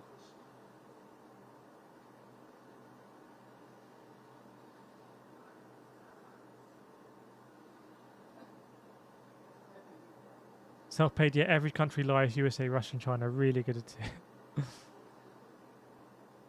Judy Williams, I think they omit truth. I do have to say, I feel like 20 years ago there was no massive concept about inverted commas mainstream media being fake news or being biased or propaganda or hiding things. I think that was very much in the realm of a small number of kind of hardcore conspiracy theorists. It's definitely, ironically, that viewpoint has become a lot more mainstream, and that happens to be the viewpoint that Russia holds with media. When you look at Russian state TV, they refer to Western media outlets as fake news. When we saw the Russian delegate at the United Nations Security Council, he showed a picture of the BBC purporting to fact check images and said this is fake news. Lavrov has talked about fake news, so there is an alignment between those two views.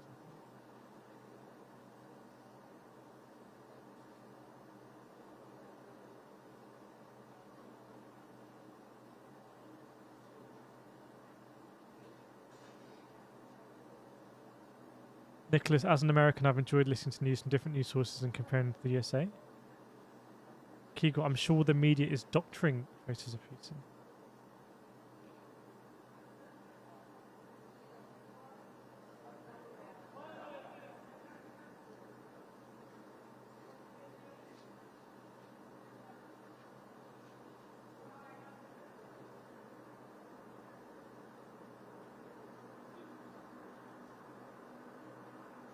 Yeah, it's very contentious. It's not something that we can really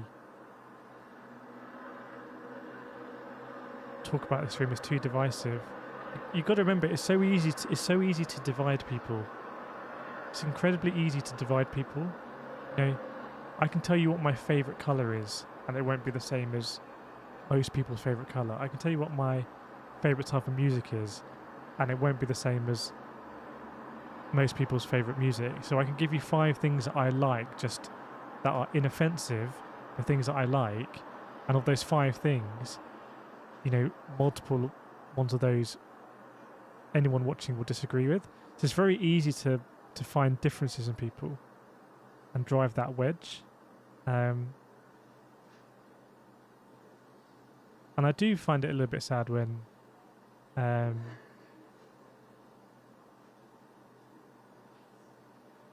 people that have a lot more in common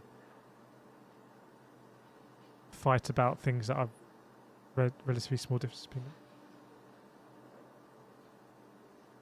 People are tribal, it will always be this way. People are tribal, but it kind of feels like the movement from 1945 after the Second World War was to try and prevent world wars from happening again and try and connect the world under these principles of these organisations where every nation has a vote in these assemblies and whatnot. And it does feel like in the last 15 years or so, things have really... There's been some divisions that have been, risen or brought back up or something. Jay, why are we not seeing the shelling that they're reporting at news reports? We've seen artillery hit Kyiv. That's what you're talking about.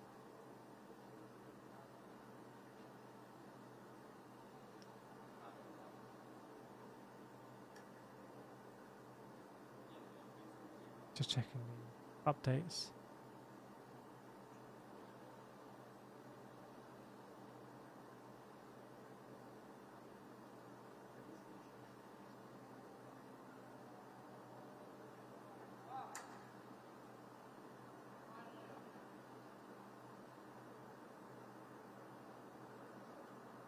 Yeah, your favourite car, exactly. Andreas, an analysis made by a colonel said that the lack of progress made from the convoy towards Kyiv showed a sign of low spirit.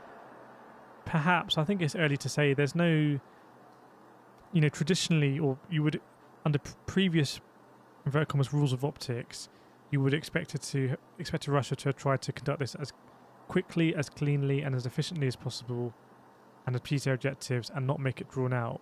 But if Russia no longer cares about the optics and how it's perceived, then they don't need to. They don't need to play by that playbook anymore. So they just might be supplying, reinforcing their logistics lines, and getting ready for a huge besiegement.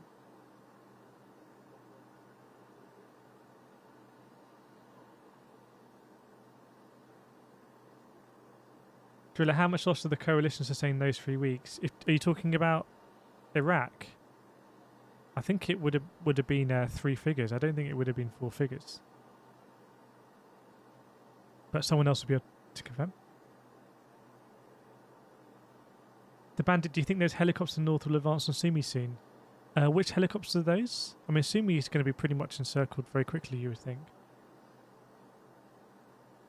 Atomic Blanc, you looking? I'm pretty sure that is another thing that is used to divide people that I find a little bit sad.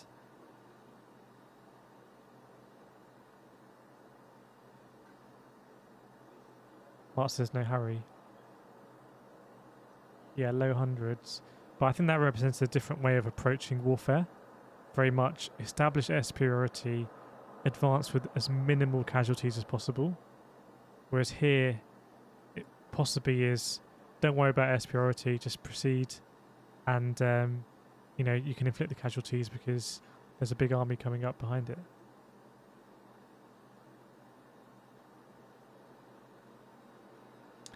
I'm from Chevy. Lives are being lost, and in any language that is not acceptable because that life is precious and they were someone's close family. This is the thing about war games and war, is that there will be this dispute about Russia saying that they were provoked and needed to intervene to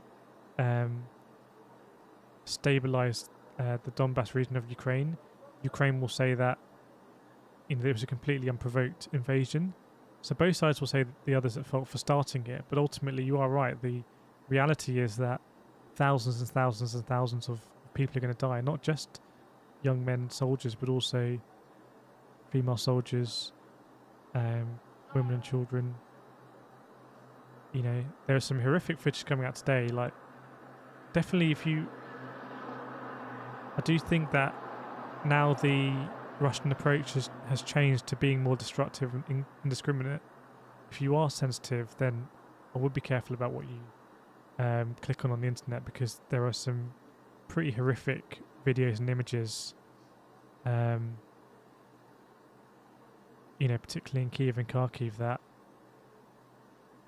are very shocking.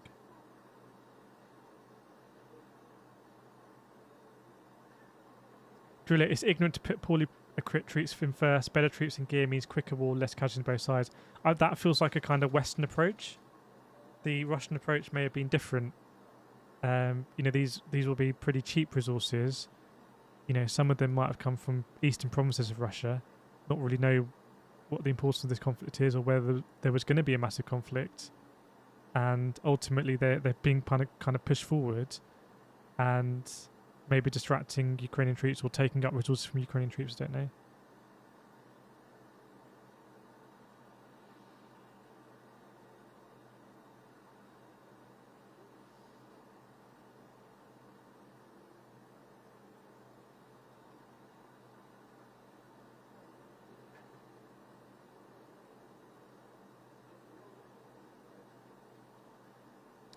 Valorant, to be clear, this invasion is insanity, but there was no reason for NATO to exist after the fall of USSR.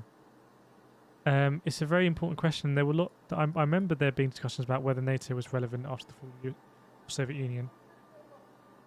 And maybe NATO did outstay its welcome, I don't know. There are I do feel like there's increasing parallels between World War I and World War II and what's happened since the fall of the Soviet Union. So, the League of Nations applied these sanctions on Germany after World War I, and that seemed to be one of the causations of World War II. And it does seem like here the fall of the Soviet Union, and again, this is something that comes across in the Putin statement,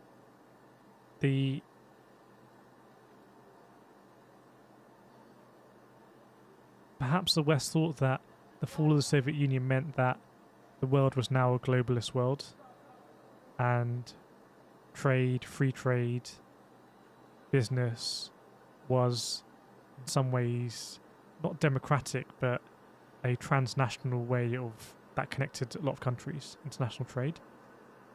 And from Putin's statement, it felt like every time there was, I said, McDonald's popping up in Moscow or Starbucks, that was a pain point. That was a imposition of Western soft power. So maybe that was a miscalculation by the West that after the fall of the Soviet Union, there needed to have been a different approach, because ultimately, in the same way that the start of the Second World War, derived from the sanctions after the First World War, feels like here that whatever's happening now, whatever this leads to, is a result of how, or purportedly, how the West has expanded eastwards after the Soviet Union. I don't know.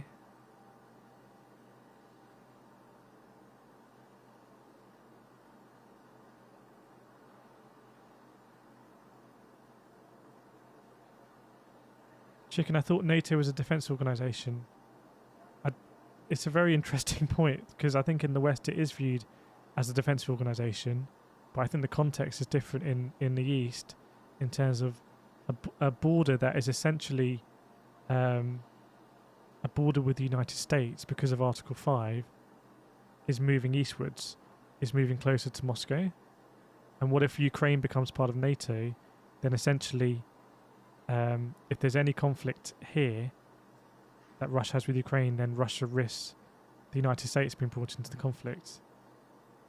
And that's something that the Chinese delegate said. You can see here the airspace closed is absolutely massive on a global scale.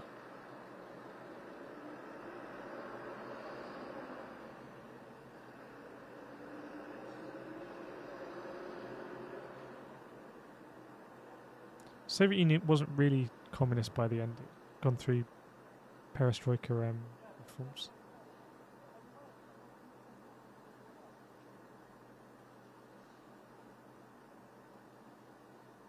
Liam, if there was no NATO, there would have been a world war already. Possibly. We talked a lot about what the deterrents are to a world war, whether it's the combination of NATO, United Nations Security Council, mutually assured destruction. Seems to be a combination of all three, but all three of them are also coming under intense scrutiny right now.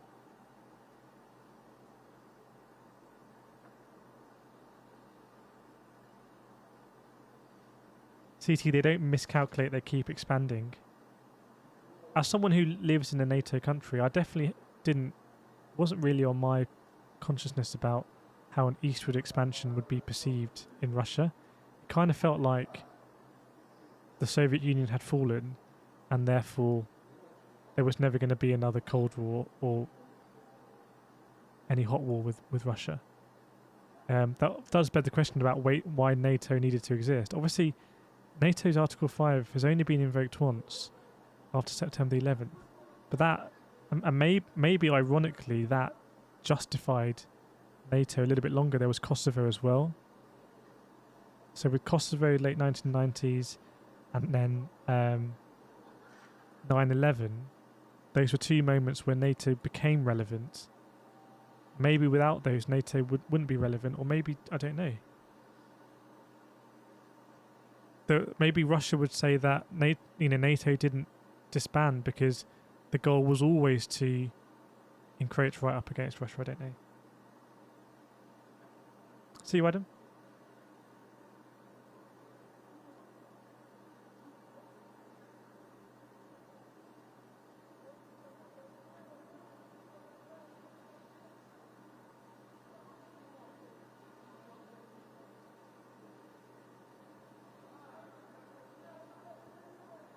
Oh, thanks, James. Let me plug that in.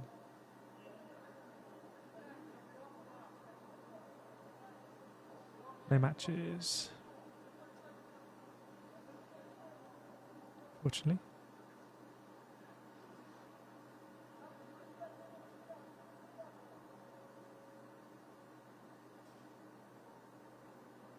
Do many Ukrainians speak English? I heard the Ukrainian president speak today in English. We can try and get that up, actually. Let's try and get that up. Bear with me.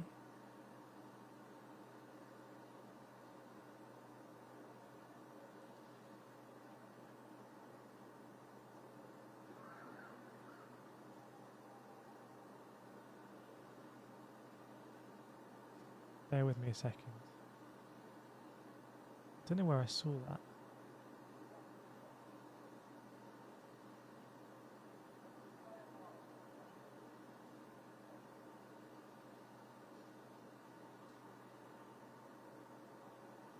Sometimes very hard to find videos.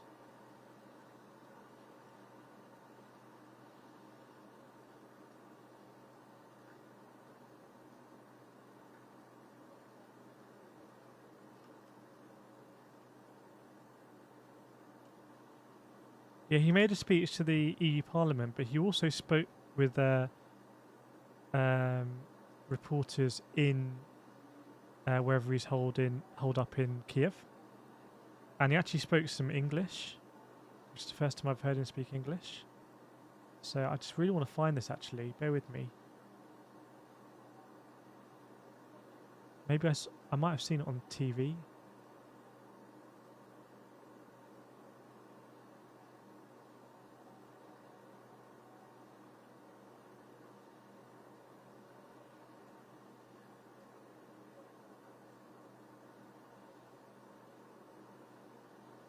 I can't find it actually. Do another search.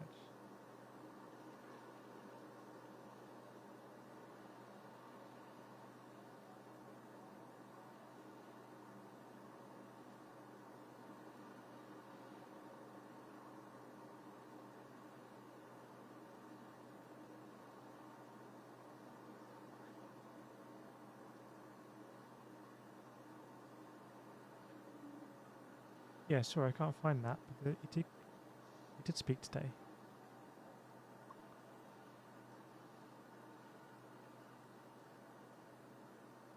Jordan, I wonder how much money and assets have been sanctioned from Russian Putin. I think that's probably visible somewhere. Hey, Rory. Yeah, we should do one. We should do one of those chats.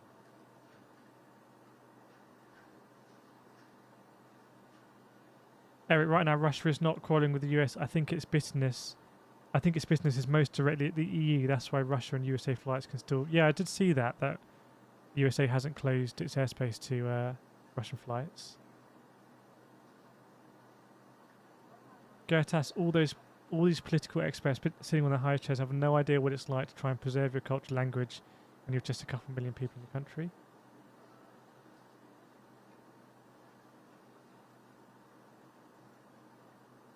In Liam. Yeah, I've seen the plenary session, and I've seen the. In fact, we watched some of the plenary session. Oh yeah, this must be a US plane. Where's that come from? From Germany. With supplies, etc.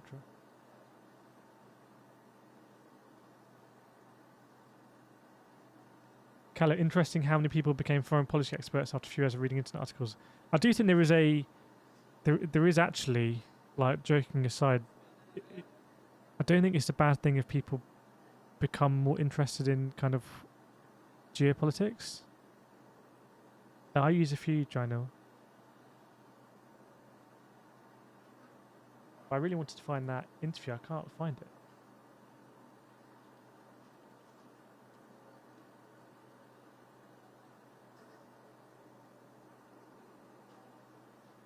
Oh, here we go. They didn't do Zelensky with too wise. Okay, so let me put this out. So this is him speaking English today. Did anything substantial?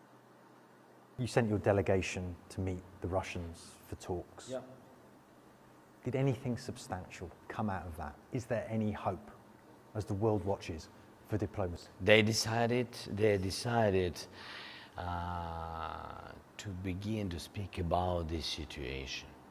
And I really wanted, and I asked them, so you have to speak, first of all, everybody has to stop fighting and to go to that point from where it was beginning. Yes, it began 6 days ago. Yes.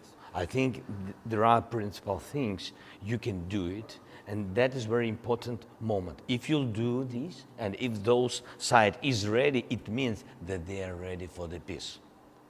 If they don't ready, it means that you're just, wasting time. And do you think you're wasting your time, or do you think they're ready? We'll see. Yeah, so that was interesting. Him speaking English.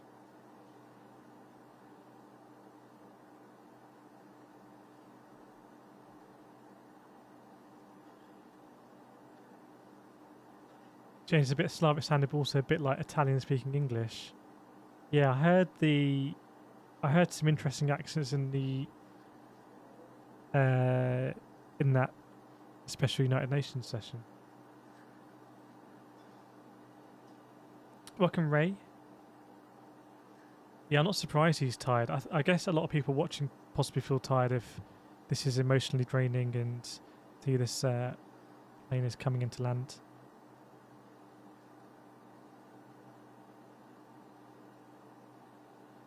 Never actually been to the city, so I don't know where the airport is. 6,000 feet.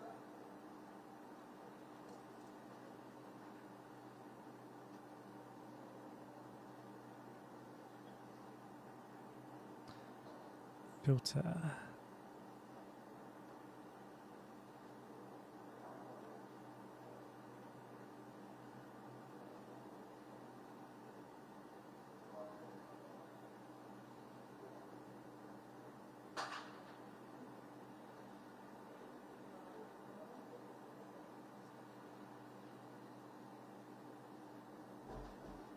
I don't know, I'm afraid.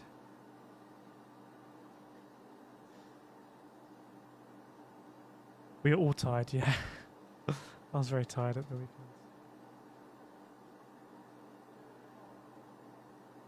I don't know, Run Red Robot. Either you've spanned, YouTube's detected it, or the mods have timed you out, and I stand by my mods.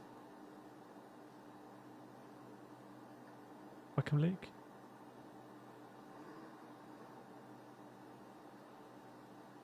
Are there any other symbolic dates coming up? I don't know. This plane is getting very close to the border. It's flying in very low, only 4,000 feet.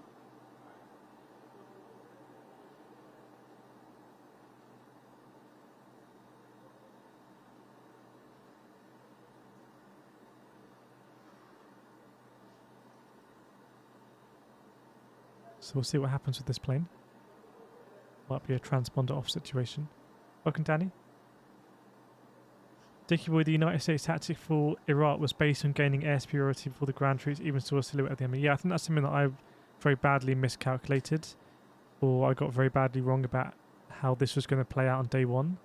I'd assumed that the Russians were really going to try and establish and obtain air superiority very quickly, and it feels like that possibly still hasn't happened, apart from in some areas. Welcome back to Super Tours. You've been here. Yeah, we'll be on the ADB one tomorrow, I think.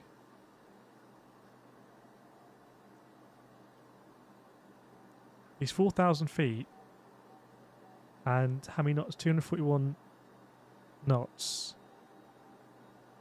I have a feeling we're going to lose transponder here because I don't know what's going to happen. This is the border.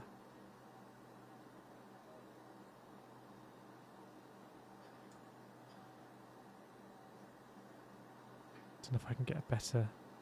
Yeah, so that's the border there.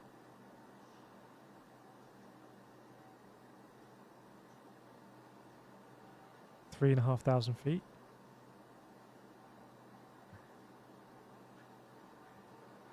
Susan Skyglass. Okay, if you got any recommendations of stuff we can subscribe to on this channel for information, then we can do. I'm very lucky that people are donating and becoming members, so that all goes straight back in the channel. So we can donate to more. We can subscribe to more things like this. And hopefully, get some good information. I'll put that one in, Kutsan. Let's just see what's happening with this Globemaster from the US. Presumably loaded with supplies. You've got an ADSB transponders off. It looks like we still got it at the moment. I don't know if we've just lost. No, we still got it.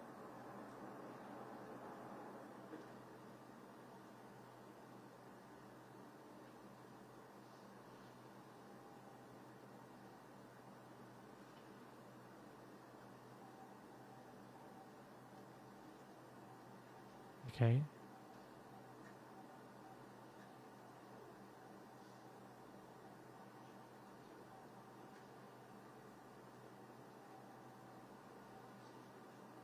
Don't know if anyone's got an idea where it's going.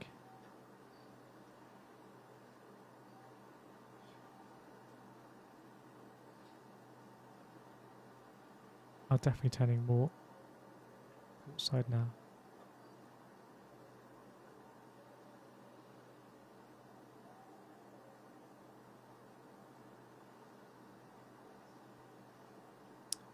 Airdrop supplies? No, I don't think so. I think it will be a cargo plane with supplies. I imagine logistically things are very busy in the East of Poland right now. Okay, Martin, radar bots as well. We'll have a look and we'll get the most, wherever the most up-to-date one is, we'll get that one. I think flight radar is much more for civilian planes. But there is a radar setting there I've got though.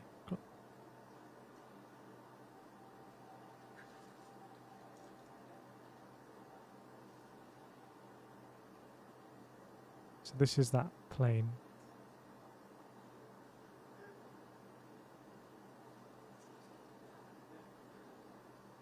Okay, Billy. Yeah, possibly then. I haven't seen the same tankers transponding up in the air today from the United States, which is interesting.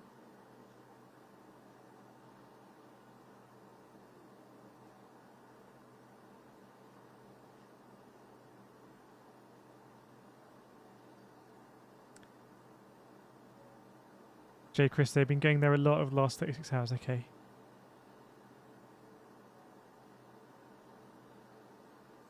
Martin, it's different. Sometimes all the different sites fight each other. I imagine they're all perhaps passing similar information.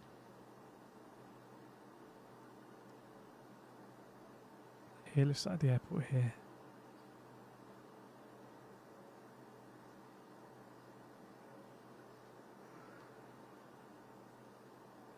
Driller says Europe has always been at war. In some ways that is true, just at different levels. Map on the right or something? What can we set? Let me just see if we get... No, live... For me, I don't know if anyone has got live UA map up. For me here it's not up. I can get into the dashboard. Not the map. Katie says some people at war with themselves. Depends on how you view the state of nature.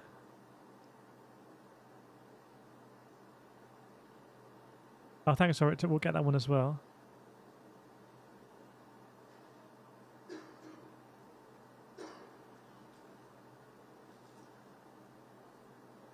Welcome, Ida, from Finland. What's the view in Finland?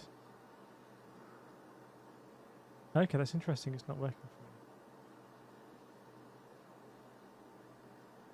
Where are people based, by the way? Let's do another where people based chat. 900 people watching. So I'm tracking this from London. So my live UA map is not looking at London. We could try and VPN it. But let us know where in the world you're watching things from. It's always a really interesting eye-opener, actually. I always find them, when we ask this, it suddenly feels much more global and connected. People in the same stream, but all over the world. James, he was first day. Andreas was first day, Norway. James, Montreal. Stephen, USA. Tomfield, UK. Isa, England. Chris Upas in Lithuania. Let us know what the feeling is in Lithuania. Does Lithuania feel more exposed? Obviously, it's a European country. I've been there a couple of times. But does things feel more on edge? Jedi Masters from USA, JSK Canada, Visuals from West Midlands, UK. Oh wow, hang on a second. Kosher, Minnesota, Splendicious, Iceland, iDabs, US, Madies from New Zealand, Marlow, Canada, Alex, Ohio, Richard, Minnesota, Savage Beat, West of Ireland, Leicester's from Leicester, Nikos from Croatia, Frost from Switzerland, Abelski from Macedonia, Uraj from Slovakia. What's the feeling in Slovakia, by the way? Because Slovakia, a country that does border Ukraine, perhaps not a lot of people know that, but what's the feeling in Slovakia? Mark D from Wales, Jurgen from Estonia, Jay Christ from Kansas, Martin Netherlands, Philly, Memphis, Oryx Sweden, Billy, Milton Keynes, Rarity from Poland, Robot from Russia, Brad USA, Bill USA, Melody USA, Deathwish Cleveland, Cara Edinburgh, Axe from Poland, Elvin's from Norway, Soren's from Denmark, Kegel's from Massachusetts, James has also lived in other countries, John Hotz from USA, Williams from New York City, Nicholas from USA, Samiko's from Canada, but then message was retracted. Are you changing your answer, Semenko? As I read it out, that message was retracted. So let us know if you want to change your answer to where you are. Ari's from Finland, welcome Ari. Pedro's Portugal, Chef Josh from Wales, Brent Australia, Velo Ireland, Richard Netherlands, Techno Wales, Fancity Canada, Cy Phillips from South Africa, Paulina's from Poland, Bob Ireland, DJ Manchester, Atomic Blonde California, Mr. WN Yorkshire, Amy Adams Texas, Ethan's from Romania. Let us know what the feeling is in Romania as well.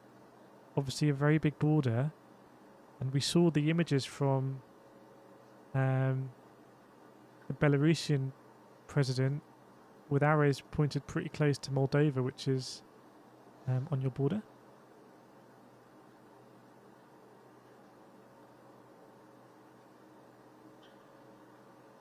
North Carolina, Croatia, Dorset, Weymouth, Yorkshire, Texas, Melbourne, Canary Islands. Dave, what's the feeling in the Canary Islands?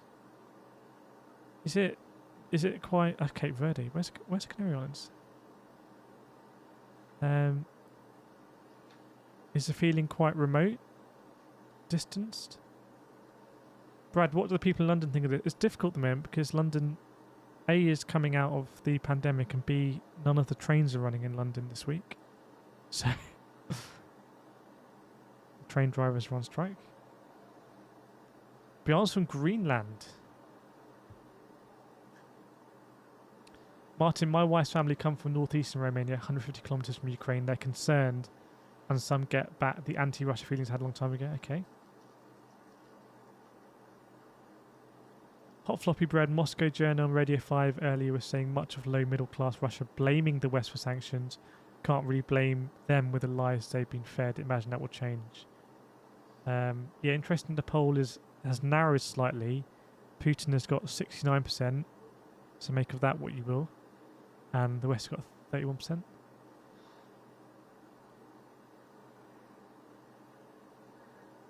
Welcome, David. ZSP from Brazil.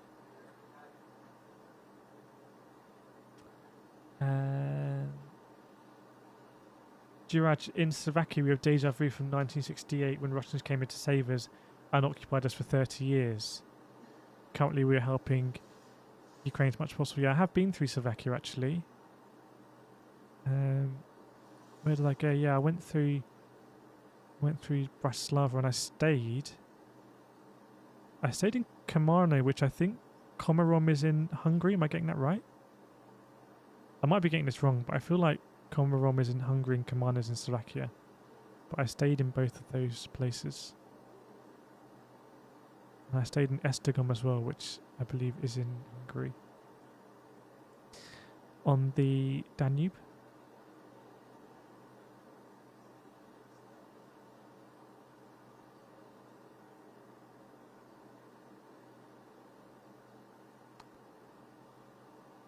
Fan City brand, loving the unification and common ground of the democratic world, but worried about the hard corner that Putin paints into. Yeah, it's definitely. By the way, this stream, it definitely feels like.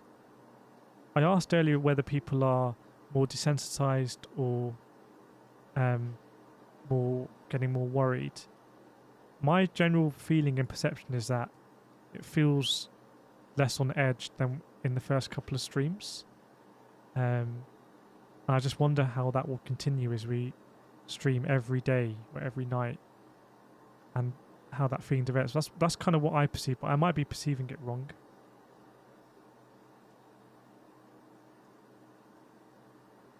ICMP, do you think NATO will intervene if Russia keeps committing war crimes against Ukrainian people? I can't see any member states of NATO that are really pushing for intervention. At the moment, it seems to be pretty united that everyone's very clear, no, we're not going to enforce the no-fly zone. We're not going to put troops on the ground because those would both be very escalatory steps, and NATO doesn't want to escalate into World War III. But it'll be interesting to see that if this war does, unfortunately degrade in terms of the destruction of the weaponry being used against Ukraine in densely populated cities, as that is broadcast out to the West, it'll be interesting to see if any NATO countries want to break ranks and actually feel like it's crossing a threshold and it's unacceptable, and they want to assist in further ways. So I don't know.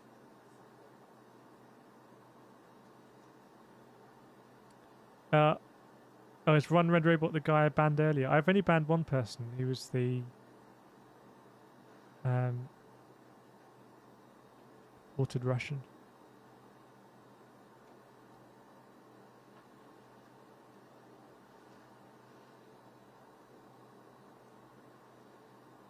Welcome, Charlie.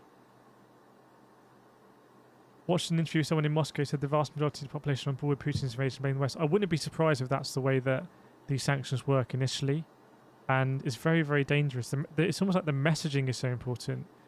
Rather than sanctioning, it would almost be better to use that money and drop leaflets over Russia or something like that. It's the mindset of the Russian population is what the sanctions, I believe, are designed to influence. But there's a danger that it can go completely the other way, and we've seen what's happened in North Korea and Iran, where those governments have been sustained. Brad, I've been surprised at just how many countries and companies are joining in on sanctions. Yeah, it is completely unprecedented. I mean, Switzerland joining in, Liechtenstein, completely unprecedented.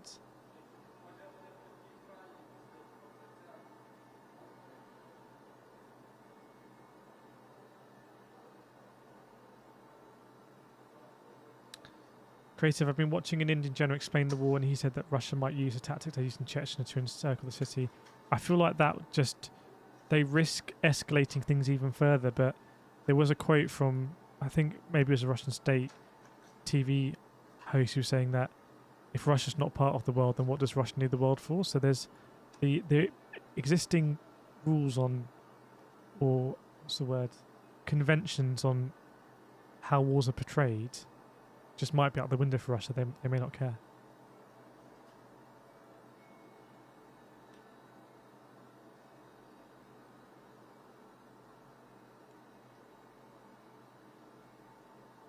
Yeah, sorry, that wasn't a serious session, James, when I said about leaflets dropping, but I meant that it's actually much more important that what the West wants to achieve is to change the mindset of the Russian population against their government. And that's what the sanctions are designed to achieve indirectly, but there's a danger it could go the other way. You have to remember as well the context of the fall of the Soviet Union, and then the fragmented way in which nationalized infrastructure was essentially capitalized or taken out of national control. Led to some incredible instability. The end of Yeltsin's reign, there wasn't a lot of stability, and then Putin came in 1999, 2000, and definitely there has been, much more stability. And ultimately, if the quality of life of the average Russian, which is quite hard to say, considering Russia is such a large territory, has improved, then it's right now it's the West that are going to lower their living standard. It's going to be the West that are making things more difficult for them. So you can see how the West becomes an enemy.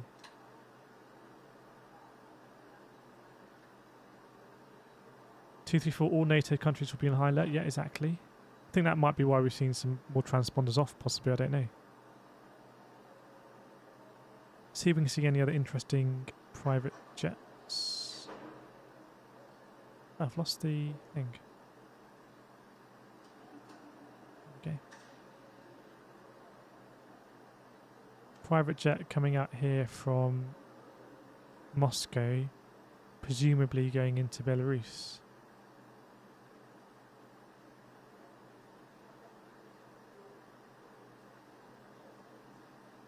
Welcome, Chris. Yeah, I don't. So the Ukrainian Prime President, signing the application to the EU is very much symbolic in my view. There's so many hurdles to go through to accede to the European Union. You know, I think like Turkey's in the very early stages of that process, and it wouldn't be able to join NATO because it doesn't have full control of its borders. Olympus, Switzerland's reputation is ruined as a neutral country, but that is the thing. The response from the international community has been so strong and so unified that even Switzerland is joining in sanctions. Andrew, welcome, Andrew. What do you make of the large number of companies suffering IT systems failures? I don't know. Something that Jens Stoltenberg, who's the General Secretary of NATO, said is that cyber warfare may constitute a basis for Article 5 to be invoked, so we'll see how far it goes.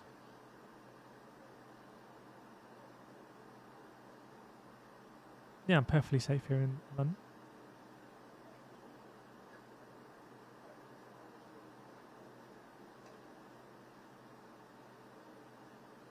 Let me refresh my sources. I haven't been really checking the sources tonight. We've just been chatting. It feels like that sort of night, to be honest. We're obviously very lucky that we can sit in our chairs in our homes or at work or wherever people are and talk with each other. We have that luxury. Obviously different if you're in Ukraine.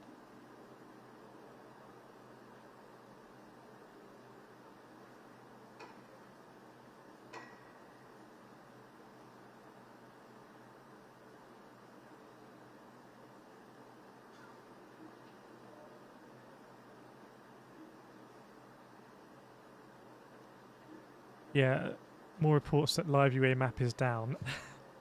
When it comes back online, we do have a subscription, so we'll have some extra features.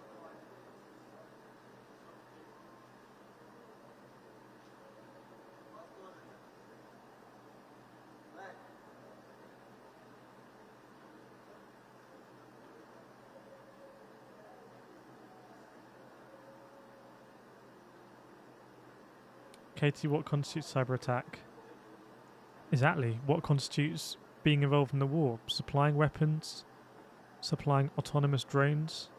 Does that mean that you're officially allied? And it's a very, very blurry line, which is dangerous because miscalculations, things can escalate. Okay, it's in German. That's interesting. Maybe we'll get a German VPN.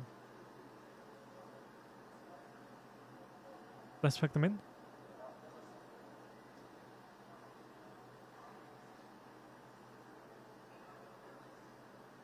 There we go. That is an IL-76. Good spot. I can use my computer. IL-76 from Moscow. Heading where?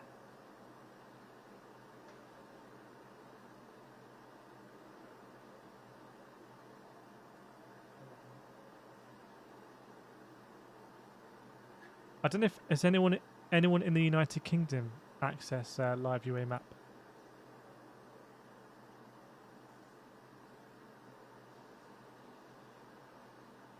Oh, tell you what, we might be back.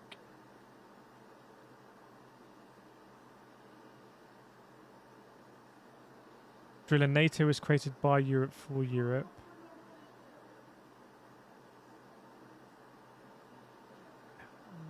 Kind of. Okay, maybe it's me. Maybe I'm being DDoS'd. are dropping a few frames. I'll have to go through a VPN next time.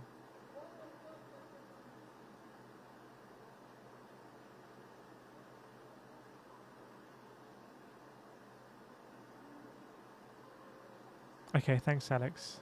Thanks Katie.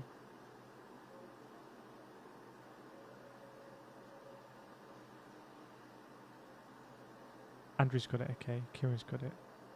Lindsay, do you think Ireland will ever get that neutral status? I don't know what Ireland's response has been, actually. I know they made a very strong statement on the United Nations Security Council. Very, very, very strong statement they made, actually.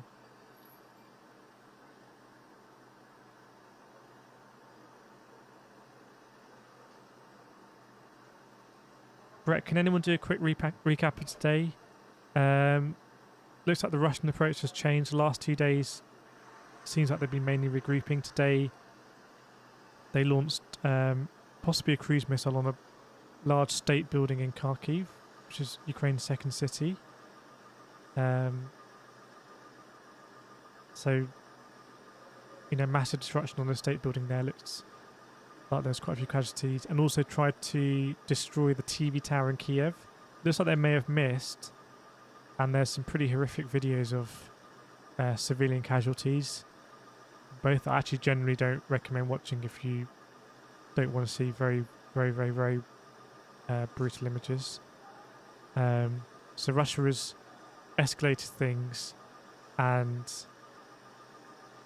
it's taken things to another level of what previously would have been completely unacceptable. So it's pushing that boundary even further.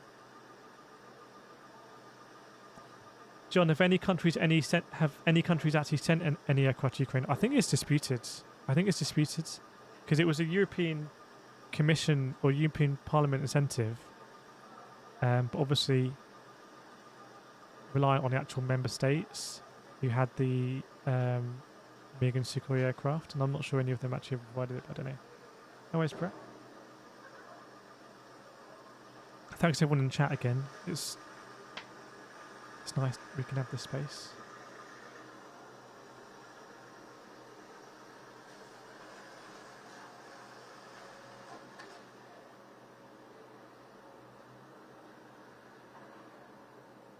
Library working in Milton Keynes. I'm on edge. Maybe it's because I'm on edge.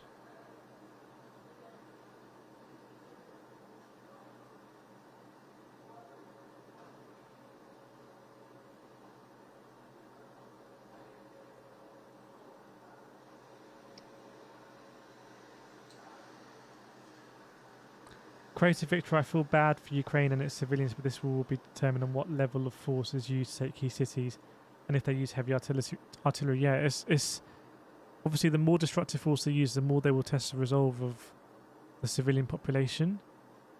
And it's a pretty horrible situation.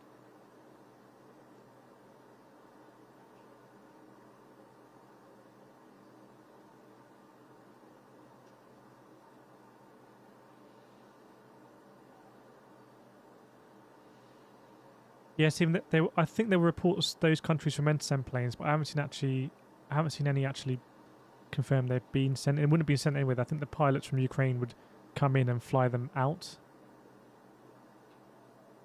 Beth, how will the world respond to the flamethrower tanks in the capital city? I think one of them was captured today.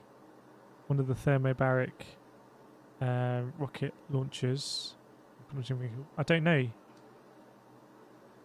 Again, we talked about today, it's about thresholds. Like what is happening now, to some extent, is been seen as acceptable to NATO and Western countries. It hasn't reached a threshold of, because NATO's army seems now pretty clearly to be superior to Russia's army, conventionally.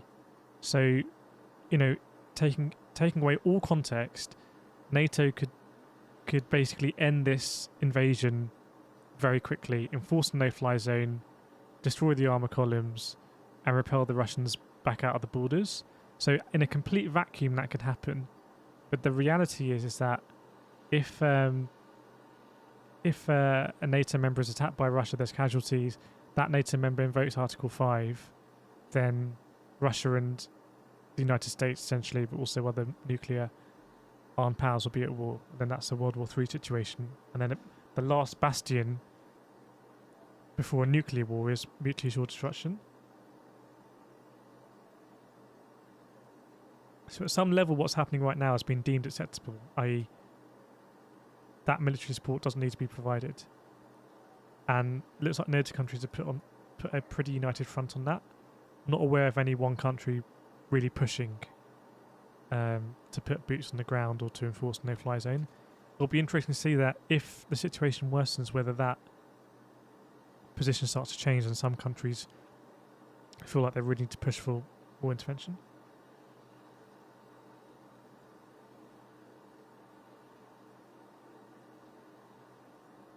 John, if Russia does take out Ukraine's president, does that make Ukraine just give up, or does that embolden them?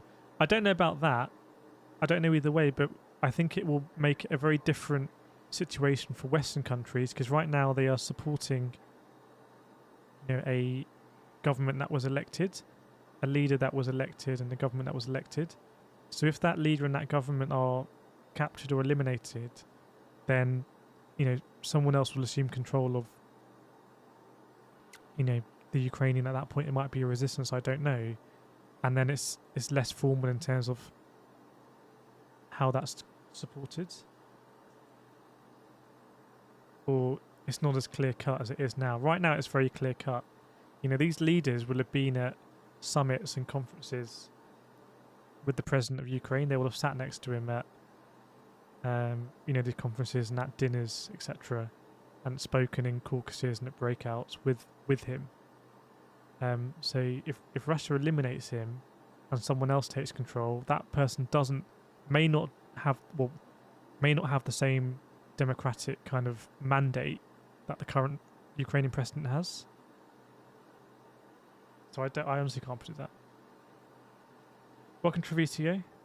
Ukraine is too strategically important for Russia. They will go a long way further than they have already to ensure it isn't lost to NATO EU. Well, it's interesting that Ukraine applied to the EU, which I see as quite symbolic, because that is a massively long process. It takes a long time and conditions, paperwork, etc.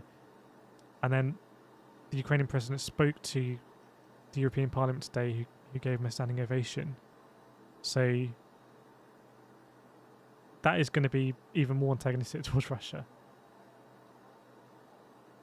Richie, what happens if someone eliminates Putin? If someone eliminates Putin, then I've no idea. It gives whoever is a second in command a ability to stop this invasion. It kind of gives them a way out, another way to de-escalate. That person doesn't need to have owned the decision to invade. They are not as committed. But obviously that's a massive event. I mean, what if Putin has a heart attack tonight? It seems like the decisions coming out of Russia are either pretty directly from Putin, or because of the structure, there's not as much challenging or a scrutiny within the government circles as you might have in the West. I don't know. Maybe you think there isn't that in the West anyway. Airspace evacuation of flights west of Ukraine shows incoming strikes. I don't know. Poland was very quiet yesterday.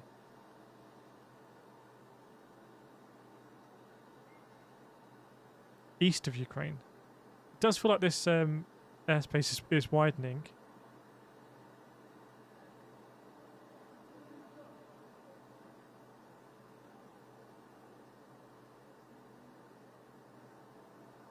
Katie's likely surrounded himself with like-minded people. Yeah, either that or it's intimidating to kind of question. We talked a lot about this in terms of the strategy of the Russian offence a few days ago, and whether Russian generals would have felt free to question the capabilities of their forces or not. Eric, I think the war in Donbass really intensified their other ambitions, considering the world ignored it. If you mean that this was seen to some level as being acceptable in terms of the annexation and support here, then yeah. Notwithstanding Russia annexing Crimea and supporting the independence movements here, and, possibly you could say to the extent that MH17 was shot down, and yet Russia was still part of the international framework. So it was still not enough for the West to kind of take things further.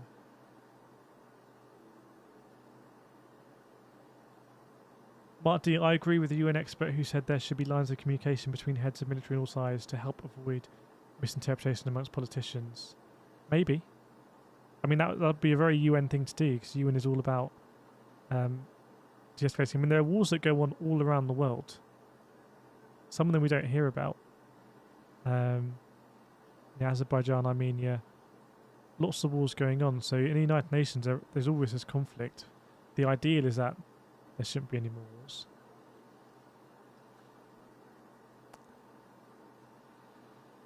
RA7830. I don't know which one is that. Oh, is this the one right now?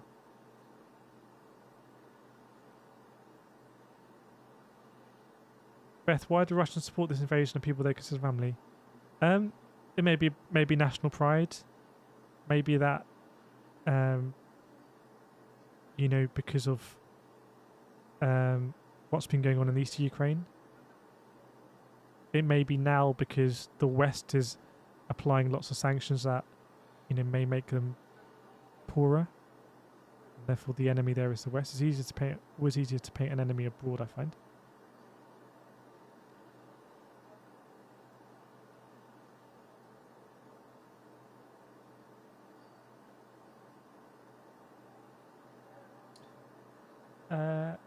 Still haven't got live UA map. I might need to reset my cache and everything, but we can do that on the next stream. I want to get live UA map up, and I want to see if there's any other resources that maybe we can subscribe to, pay for like the premium plans to get some no advert and extra functionality.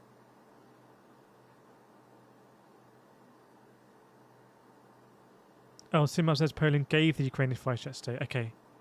I didn't know that. I thought there was some dispute. I think it might have been some conflict in reporting, because I think there was a separate question Ukraine had asked for enforcement of a no-fly zone, and that is another question that I think most states will say absolutely not, because of the risk of getting dragged into the war. Obviously, a question mark between how blurred is the line between providing the jets for Ukrainian pilots as opposed to providing the jets and pilots. One of them doesn't involve you in the war, it seems. The other one would.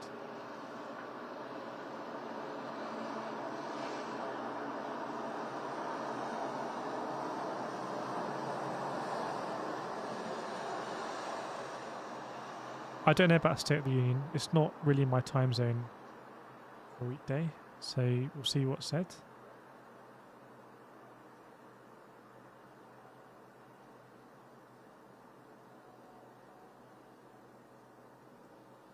Creative Victor, indiscriminate bombing is my biggest fear for Ukraine, because that would be the quickest way to win military, but an occupation was impossible. It would have to be a very different military approach. I don't know whether there was a miscalculation early on. I don't know either whether there was a miscalculation early on and Russia just thought they had great capabilities and they did. I don't know separately whether they thought the Ukrainian citizens wouldn't put up too much of a resistance. I don't know, third, whether actually, we're viewing the timelines in a bit of an accelerated way and their progress is actually what they and most people would expect. And I don't know, four, whether they miscalculated and now they're switching tack to plan B, which is to be much more destructive. I'm not sure they have Kyiv completely surrounded by now. It seems to be there's a very strong defence around this airport of the northwest, and we saw also reports of IL-76 is shot down in the airport in the southwest as well, so southwest and northwest. Kharkiv and Kherson as well. I think Kherson seems to be pretty much surrounded. Looks to be going a lot better for Russia in the south, and they have this land bridge now to Crimea. Janil, will Russian troops enter Kyiv? We were streaming a few nights ago when Russian troops did enter Kyiv, but they were light troops. Looks like the armour column is backed up now, and what their plan is, I don't know. Obviously increases their leverage in any negotiation.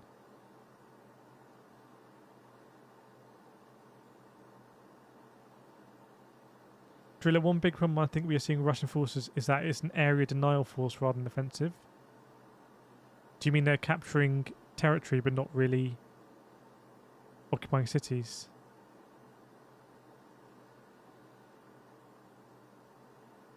Thanks, Ash. Let me put that one in.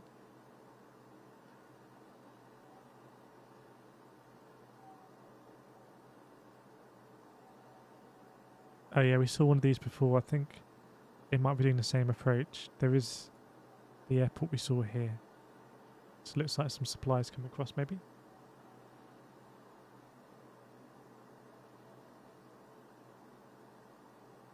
Peter Griffin said, I think Russia is pushing as far and as fast as a modern military can based on logistics. I definitely feel like they had an aim to get to Kyiv quicker with the kind of helicopter fleet they brought in on day one that we saw the videos of earlier, and attempting to capture this airfield. And who knows, then they might have been in a position to, because even on that day that the Russians mounted that assault off the airfield, I think it was on that day that Ukraine mobilized or enacted mobilization and kind of conscription. So Ukraine was still in the process of preparing. Obviously since then they've had much more time to prepare.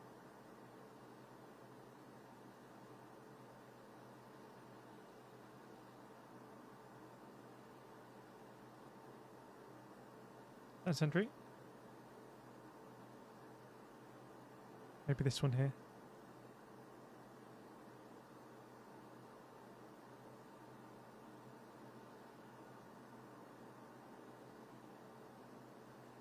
Lucky, Russia's historical defence has always been to draw inwards and let the harsh terrain wear an invading force down. Historical defence, okay.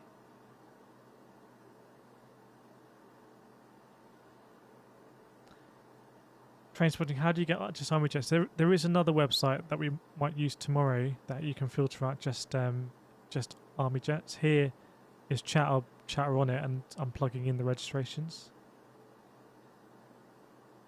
Noah's got it as well. United States, if NATO jumps in, it will be start of World War III. That's the exact kind of... I don't... Just another kind of question. So 900 people watching. Be honest, before the start of this war, did you know about NATO Article 5? Just like yes or no? Because I think that would be interesting. I feel like NATO had really fallen out of relevance. We had the luxury of not needing to know about these things. So I'd be interested to know if people still knew about it.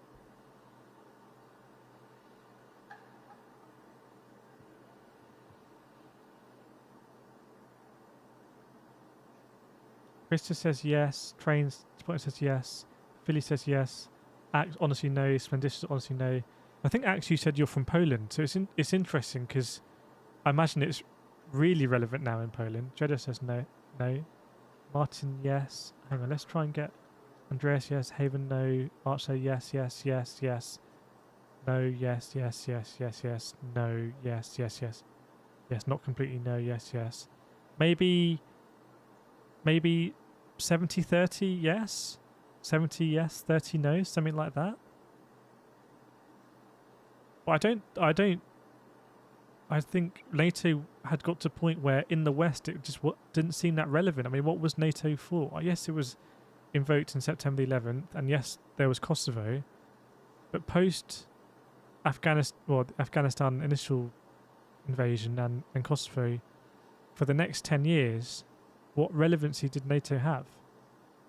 And the bigger question is that if let's just say if NATO had disbanded, maybe there had been more pressures about costs or something, or maybe the EU meant that NATO wasn't required as much.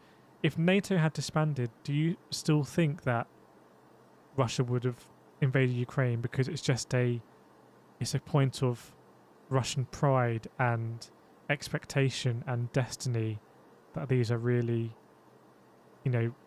lands and people that should be under the Russian sphere of influence?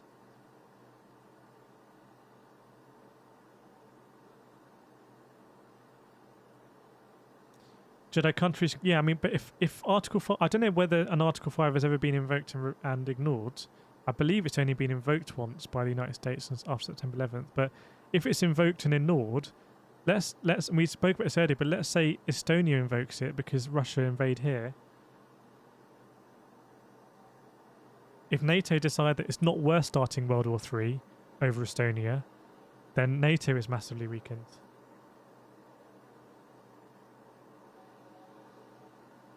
There's other benefits to NATO as well, like all of the ammunition is interchangeable between NATO members, like small arms.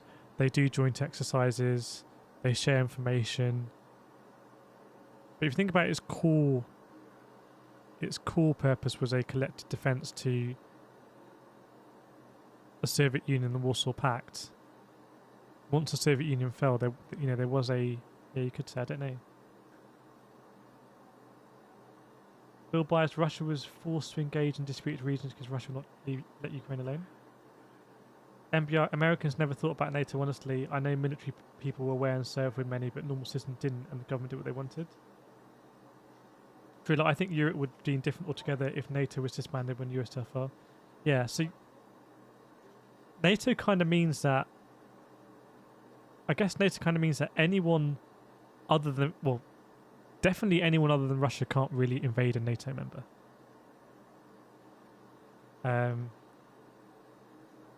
And it is a scary thought that I would have completely discounted right at the beginning of this war when we were talking about NATO and MAD, etc. But what if the invasion does turn out to go very well for Russia?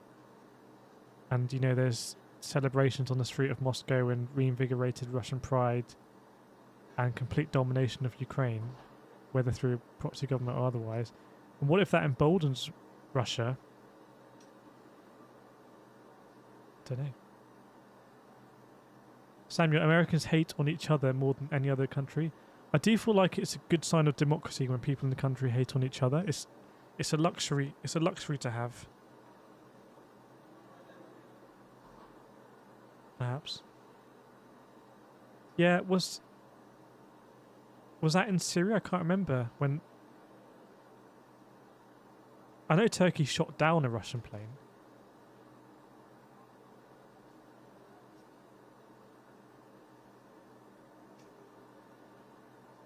Mo says there needs to be balance in the world.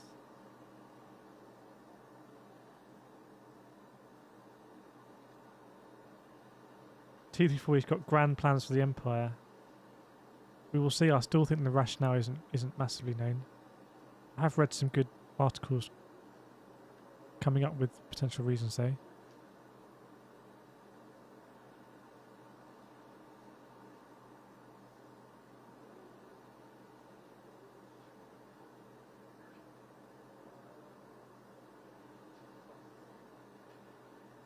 Andreas, it said that without NATO, Russia could invade a country like Norway and occupy the capital in 48 hours. I think Russia wasn't perceived as, after the fall of the Soviet Union, Russia wasn't perceived as the same threat. And I do think there are parallels between World War I and World War II and possibly what's happening now.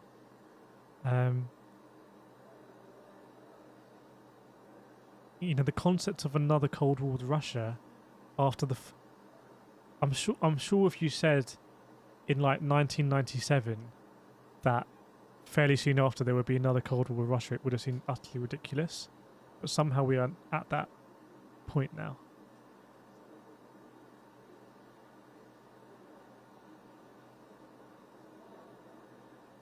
Melissa apparently has commented within the last 2 years that the worst thing that happened to Russia's fall to USSR. In his statement, it's interesting because he does say that it was a moment of there was a moment of weakness when the USSR fell in terms of Russian history, because Russian history goes way beyond the Soviet Union. You can do what you want, Red Robot, as long as it's not against or something the mods deem removable.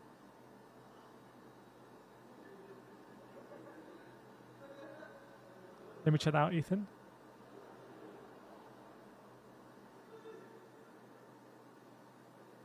Oh, I think I saw it. And now did it go?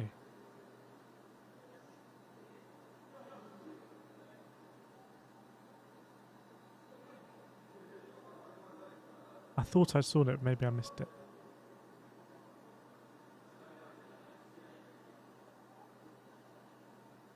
Not available flight red. Okay.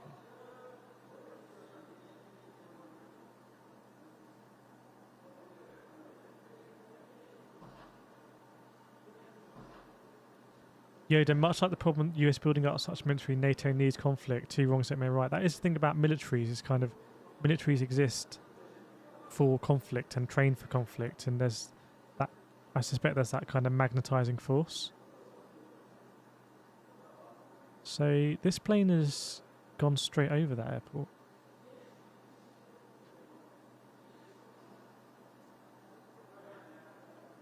Let's check that out, Andy.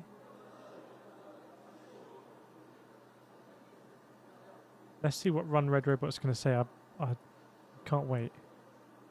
Can't find it off Flight Radar. We'll get on the other site tomorrow. We don't think so, Marcus, but you don't know how things are going to escalate.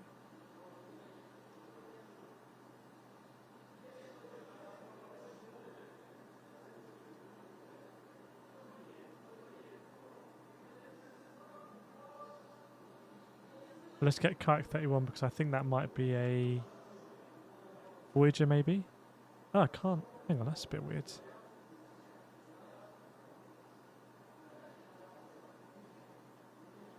Let me try.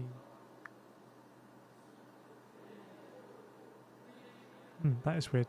We'll have to get on the other one tomorrow. We have got a Eurofighter here, though.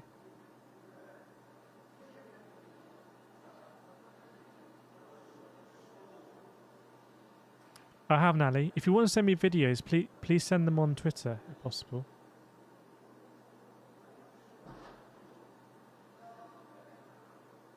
That's just talking in the background as camera. If you do want to continue the discussions after these streams, then there's a link to a Twitter thread I posted in the description of this video, where I kind of thought about some thoughts. Put them down. Welcome, Albanian. Thanks, Dave. Definitely feels like this is the most different stream I think we've ever done. I'm barely even kind of reading the updates, and I don't know if that's just a natural, like I said, for me, desensitization. This is becoming more of the status quo. It's not as immediately shocking to me anyway.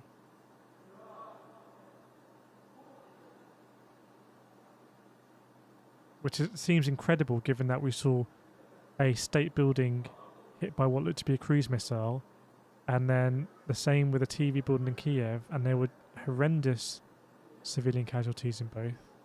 And the fighting in the south looks to be particularly brutal.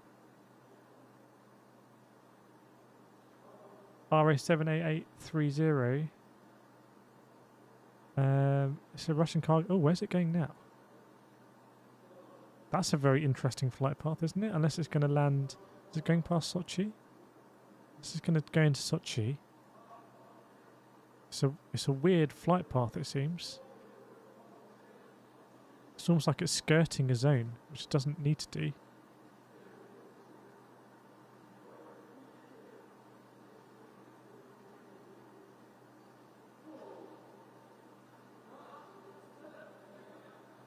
Oh no, Run Red Robot's been banned.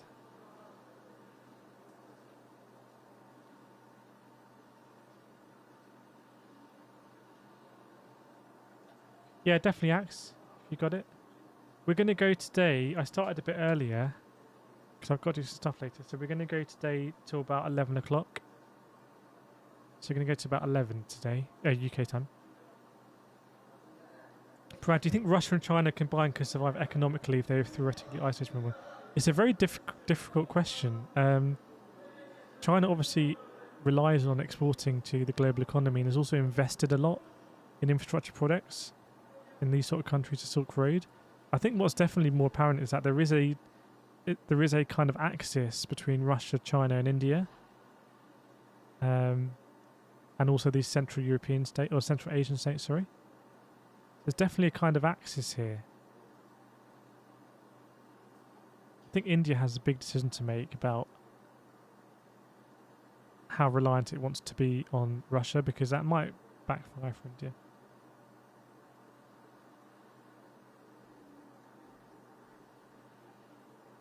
Welcome, Dylan. Not too bad, thanks.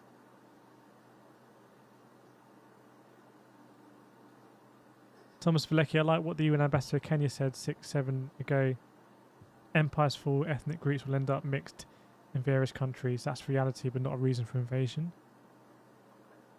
Yeah, I imagine there's a lot of countries in the UN that are just... It's a long way away from them, and it's very shocking what's happening, but the consequences could be absolutely massive.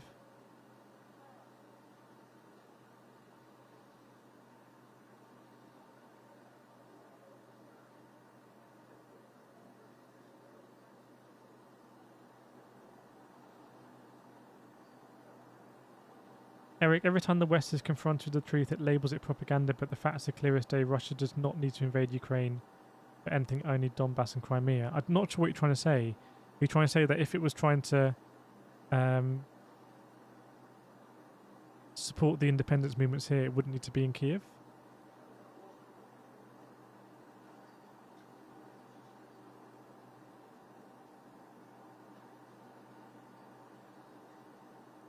This flight track is Flight Red 24. We're going to use a different one tomorrow. We're going to use a different one that's going to be military planes only. We'll get a subscription to that one. Martin says plan to supply jets to Ukraine was scuppered. I've scrapped. I've seen it. I've heard it both ways. I don't know. It definitely doesn't seem to be that smooth of a plan. So where is this plane headed? That is a... Obviously the world is curved. Obviously. That's still an unusual flight plan. Thanks, David. Keep us updated on that one. Marcus Marshall, the $1 million question is when Russia takes Ukraine, and they will, what will NATO and the West do? Absolutely nothing, so what's the point? You mean what's the point of NATO defending or NATO supplying arms and supplies if Russia is likely to take over Ukraine? Yeah, there's no channels in the Discord for this. This is Discord is all about sim racing, but if you do want to share stuff or discuss, there's a Twitter thread I've linked below.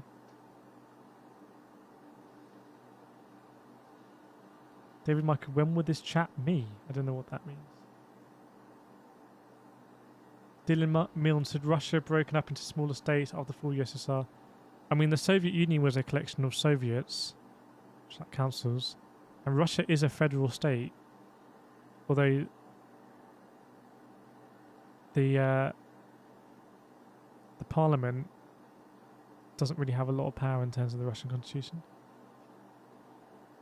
Callie, Russia just received their kill count. I haven't seen that actually. I haven't seen that. I'm sure I will if it comes through. That would kind of tally with the Ukrainian one. I'd imagine that both would be inflated, but I haven't seen that at all, so I can't confirm it.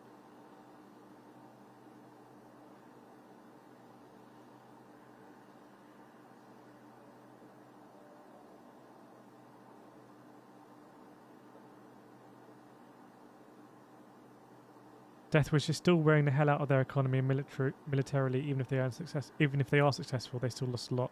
That is true, and it's given the West a lot of visibility on Russia's military capabilities.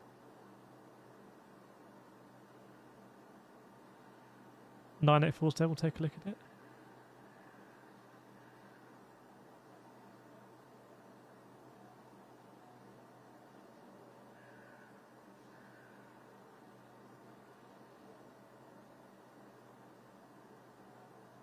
Yeah, that's a tanker, and now it's being escorted back by a Eurofighter. I think this plane is the most interesting. This is a Russian cargo plane from Moscow.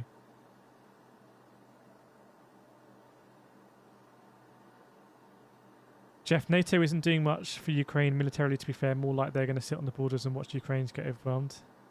Yeah, we've spoken about that a lot.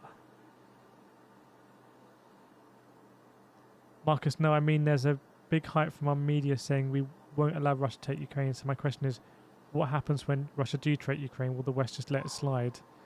It's a great question. I mean, what happens? Do the sanctions become the norm?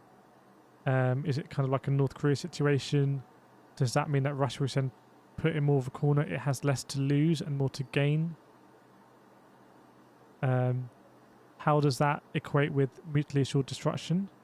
Because in the Cold War, mutually assured destruction was, you had ostensibly two relatively balanced superpowers. It didn't really turn out that way, but you had two superpowers at the top, and therefore MAD kind of worked. But what happens if you have a heavily sanctioned, well, you have a Russian economy that had integrated with the rest of the world, that has now been sanctioned? Is that going to result in a different political system? You've got to remember that Putin is not a communist. The communists are a very small minority party in Russian politics. Putin's party, United Russia, is absolutely dominant. So what happens with this? What happens with their economic system? Yeah, the Dassaults are Dassault make fighter jets as well, actually, but I think they make business jets.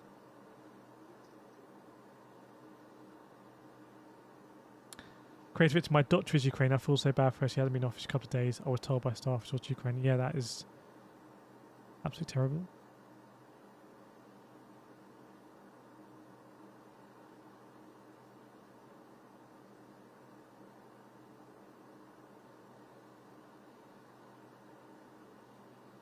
Well on, but if you're in the Ukrainian position, you're faced with facts on the ground and likely want to see every Russian invader dead. That's how part of life is. That's the amazing thing is that there is restraint. There's always has to purportedly be restraint in war because of things like the Geneva Convention. So you can't mistreat prisoners of war, etc. You can't use chemical, biological weapons. And for Russia's part, Russia has nuclear warheads that they could use, and to some extent they're showing restraint, although that doesn't accord with their position that they are liberating Ukraine, really, or demilitarizing it. Yeah, there's this weird conundrum of going to war, people dying, soldiers dying, civilians losing their lives, and there's still restraint being shown at some level because of the wider forces at play. Zapping, when my country Georgia was invaded in 2008, we were abandoned by EU leaders back then. It's interesting because for Georgia and the Georgian invasion, but also I would say for Ukraine and the Crimean annexation in 2014, they were tolerated by the West. They didn't meet that threshold of being so wrong that they justified, more severe sanctions or consequences. TJ, two options: they either remove Putin, try and rejoin the Western economy, or they go Putin's idea, making a self-sustaining economy that owe China a lot. We'll see. I feel like the West, it's almost a battle between realists, realpolitik, like capital R realism, and this kind of liberal global economic framework based on the rule of law and democracy and international trade and globalism. Now you could say that system benefits large companies that already have a lot of capital, etc., and it exploits poorer countries because they can't negotiate when Western companies come or big companies come when they want to mine or take resources, etc. So but that's the kind of system, and it seems like that system has always tried to have Russia as part of it, but in some ways it's soft, and Russia has a hard realpolitik approach, and so is able to subvert that. And a threshold has to be reached where this liberal, globalist, world trade, international framework has finally hit a point where it's now applying all these sanctions. Even countries like Switzerland, even countries like Germany now providing direct military equipment to another company. investing $100 billion in defence. So, yeah, it feels like two different ideologies, but it's almost, as someone who lives in the West, it feels like this was, I don't know, maybe it wasn't thought about enough.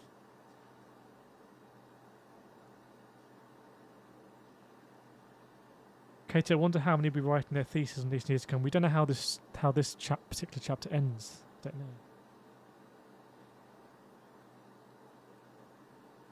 Okay, David. Looks like a lot of planes coming into this. Maybe not that one, but this airport in East Poland. Still got this Russian cargo plane with its transponder on, which seems absolutely incredible. Wonder if it's going to be heading into Crimea. But this is, I think, one of the most interesting planes we've seen across all of the streams. Because could have been there by now. Welcome, Callum. Do you know how big the Ukrainian army is? I can't remember. It might have been something like 120, 130, and Russia had 200,000 troops on the border or something like that. But I think that's before conscription. I think I saw something like 40,000 troops being conscripted very recently after the mobilization. RAF plane still at 28,000. Do you mean this one, this Russian plane? Oh, RAF being Russian, okay. Welcome, Mark.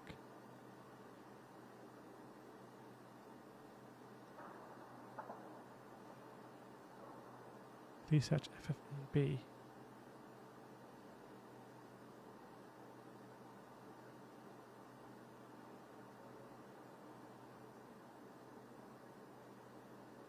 Yeah, no idea what this is doing. 900 feet? It's very weird.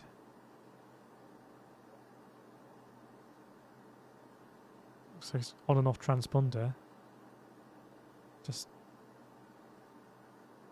chilling out there.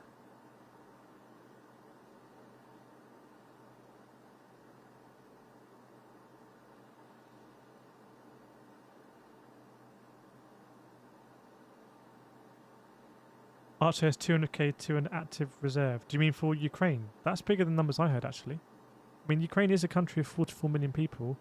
I think the latest figure I've seen is 500,000 refugees going west and about 200,000 refugees going east. Thanks, G. Okay, so it is descending now, though, isn't it? 24,000 feet? Relatively low. Yeah, it is a bit confusing at the moment, Blake, to be honest. Bill, I'd rather save lives than spite Putin. Ukrainians may have to accept a partial loss of land, not being defeatist. That depends on how you view things, and it's going to be interesting, you know, if the negotiations are going to progress a little bit and what parties indicate is on the table in terms of concession.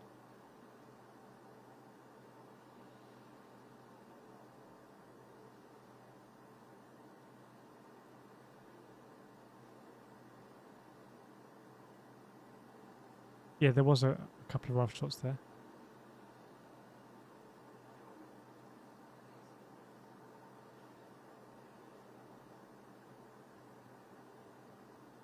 "24,000 feet.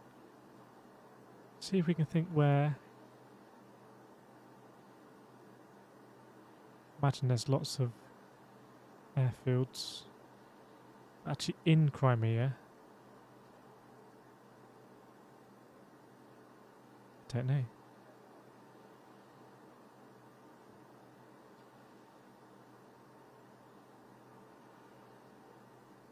Mr. Kremlin bot. Are we at the stage now where we're getting botted?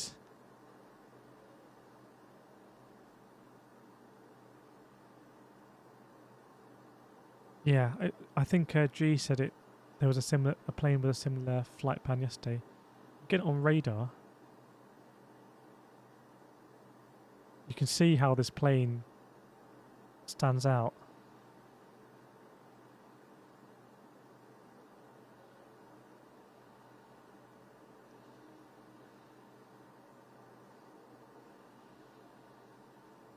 Nicholas, it's going to be hard to resupply the convoy.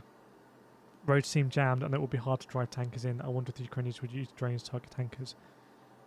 There has been drone footage in other places, so I wonder if there's heavy AA anti-aircraft defense the Russians have up there. Oh, is that?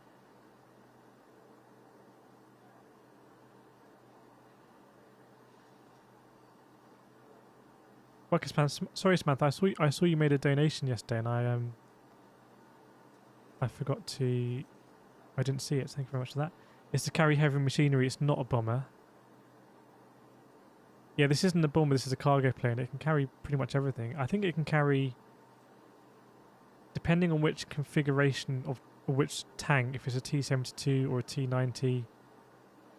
I'm not sure if the T-14 tanks are optional yet, but it can carry different tanks depending on which configuration.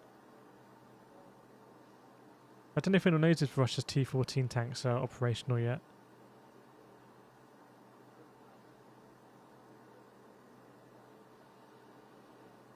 Train spotting. Do we know where the convoy is? The convoy. Well, there's going to be multiple convoys, but the convoy most people are speaking about is here, the west side of the river, possibly backed up from this airport.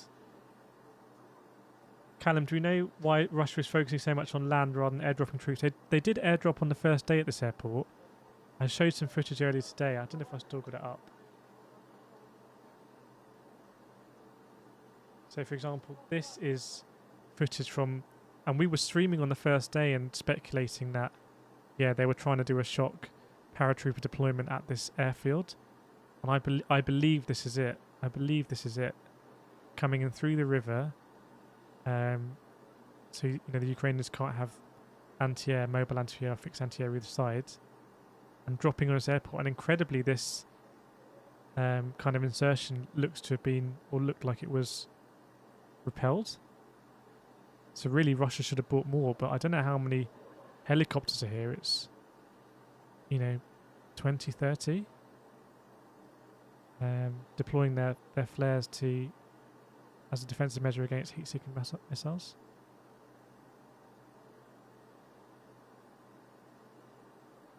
Pretty incredible footage. There's also footage of, bear with me,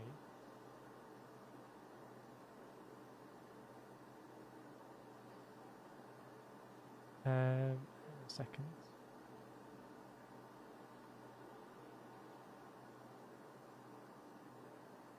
There's also footage of this soldier firing a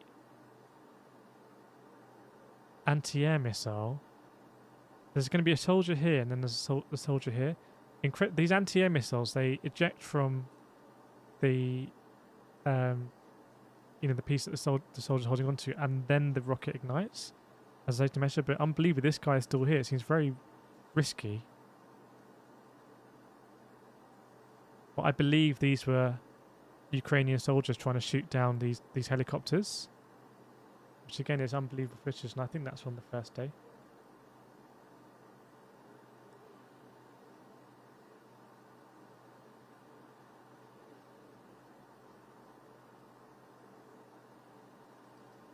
Yes, it's no surprise that a lot of the aid being supplied to Ukraine is anti-air weaponry, I think Sweden make a lot of them, or Saab make a lot of them. The mapper says Russian convoy is doomed as Russia can't control Ukrainian's airspace. Yeah, I mean, perhaps that's the timing with this pretty unprecedented move to supply Ukraine with fighter jets that the Ukrainian pilots are trained on. I mean, that seems like a crazy move. That's European countries, these countries weakening their army to supply jets, and also really blurs the lines between when you're involved in the war. I mean, the only other step to be involved in the war would be to send that plane over with a pilot, roughly. So that's a really unprecedented step, and I wonder if it's because Ukraine are fighting so hard in these city hotspots that the Russians haven't been able to take that. Convoys are backed up, and when convoys get backed up, then they present these targets for bombing runs. Matt, what's the status of Ukraine airspace? I think it's disputed. I haven't seen much imagery today about Ukrainian fighter jets still in the air, But the first few days when we were streaming, we were definitely seeing reports of Ukrainian fighter jets up in the air, which is incredible because that means that Russia hadn't destroyed the airfields or destroyed the infrastructure.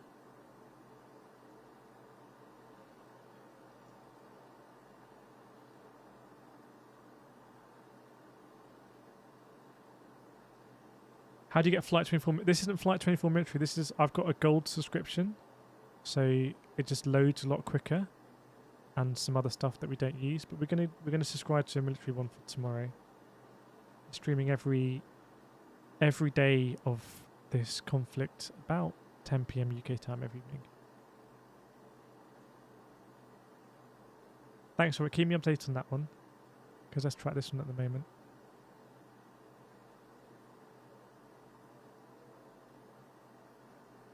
Yeah, it looks like this jet is going to go to Crimea. There's someone in chat who said there was a similar flight plan yesterday. I wonder when the transponder will... I wonder if the transponder will turn off before it heads into Crimea. Flying Spaghetti Monster, if NATO steps in under some sort of justified means, do you think Russia would actually use nuclear weapons? It's the real test of mutually assured destruction.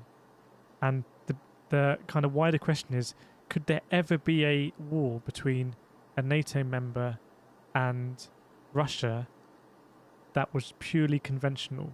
So would one side lose that war without resorting to nuclear weapons? So those are kind of fundamental questions of the world, really.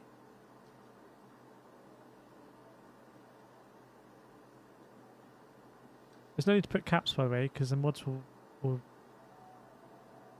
also ban you for using caps. Alan, he won't stop. If he stops, it means the biggest fail of his life. After all he's done, if you were him with his personality and goals, would you make peace? Now he won't stop the war. Yeah, this is the thing about arguably you could say the less scrutiny a political system has.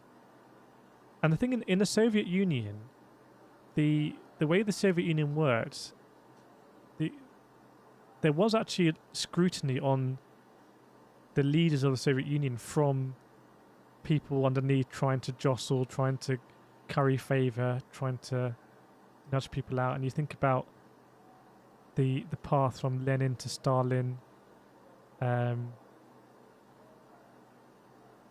Khrushchev, Brezhnev, there's a few more in there, Gorbachev, then right up to Yeltsin, and even Yeltsin, who, you know, was on the right side of a coup, because there was conflict between Yeltsin and Gorbachev as well. They were always under some sort of scrutiny, but it was a very different scrutiny. And it feels like now, because there's purported democratic institutions in place, but essentially they're subverted, it's questionable about how much scrutiny Putin's really under. So it's incredible that a whole country can be so closely controlled by one mind, like one brain. That sort of feels like a failure of mitigating structures to stop that happening. Even in the United States, you have House of Representatives, the Senate, and the President, checks and balances. In the UK, you have House of Commons, House of Lords, Prime Minister, and various other systems. Whereas in Moscow, they do have the State Duma, and then they do have the Federal Council and the President, but because of various things that have happened that we talked about in the stream, the President has so much executive power. Whereas in Ukraine, the governments have changed this way and that. Yeah, there was a video I haven't played where there is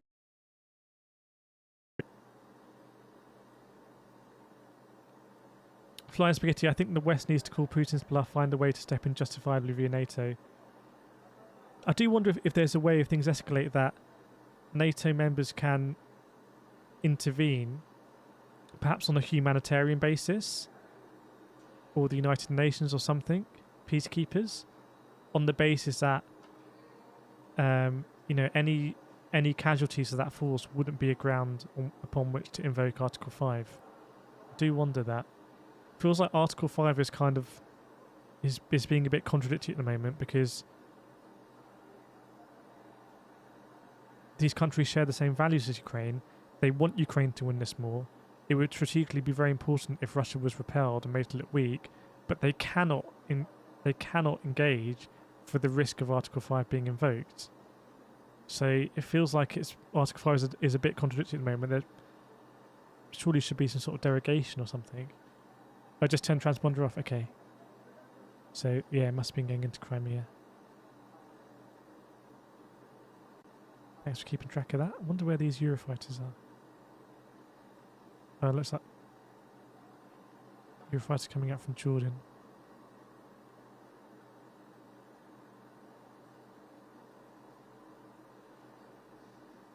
That was an interesting flight, wasn't it? I mean, when you look at the airspace here for civilian aircraft and plane transport, there is nothing.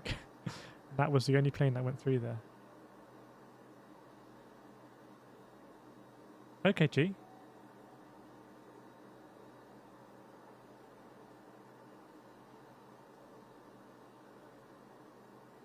See, Andrew, sorry I missed you up there. I'll be racing tomorrow. Joseph, Russia is still a federation. There are other ethnic republics in Russia that have their own constitution, governing bodies, etc. Yeah, it's true. But I think at a federal level,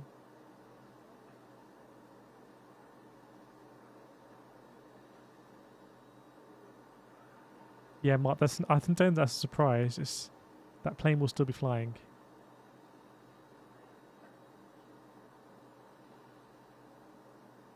Can you retrieve that? I think maybe, actually.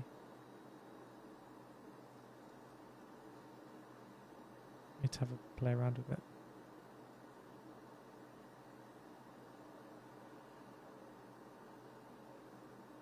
Welcome, Will. Welcome along.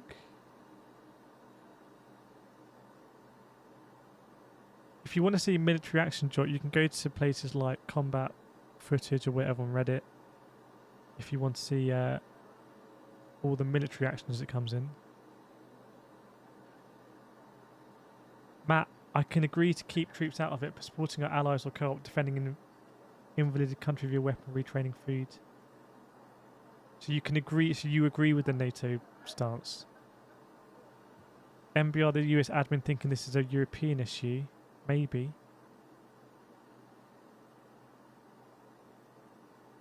What is Lukashenko doing? We were looking at him earlier. The fact that he was pointing at this map, seemingly showing what the plan was for the invasion, including this territory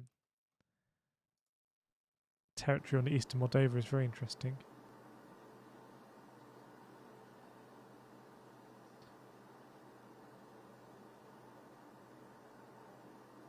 Don't think Boris would fly from...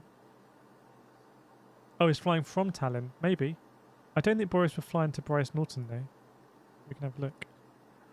I think Boris was in Poland today. Don't know if he went somewhere after.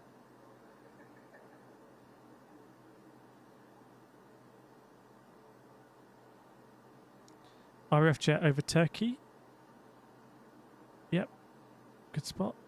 Eurofighter. Can't see where the tankers are here.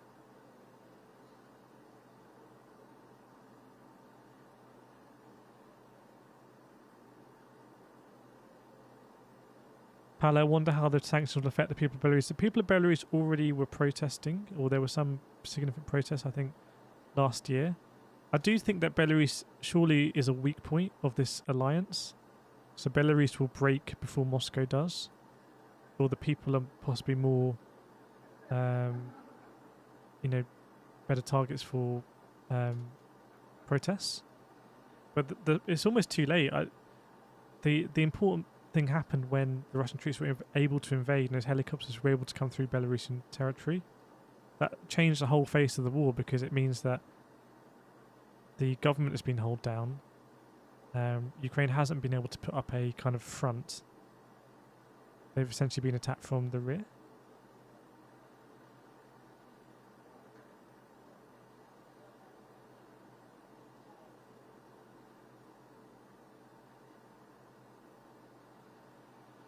Yeah, we don't know how many fighter. Yeah, exactly. There'll be loads of fighter jets that don't have transponders on. Absolutely loads. We're going to use a different piece of software tomorrow. CKT, thanks for joining.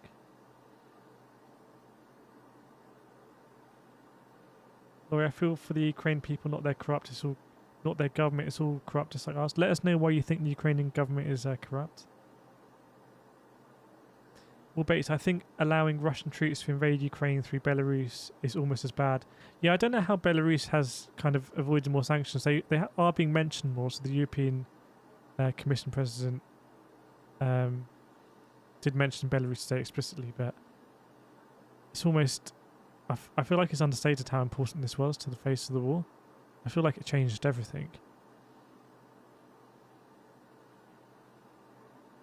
Fucking Naxi. Wow, we are getting absolutely botted now. Sad time, isn't it? With the bots are here. Unfortunately. I don't want us to end up like I don't want us to end up like these chats.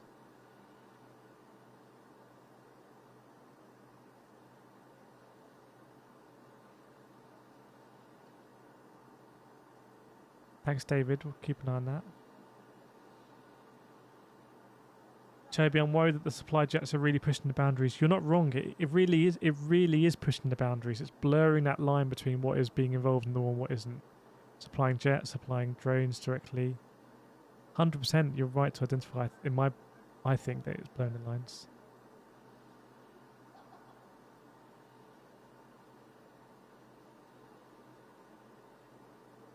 Jock Campbell, until we catch live fire on a live cam, I'm not going to believe there's an invasion happening. I think we're being duped. Just remove Jock Campbell.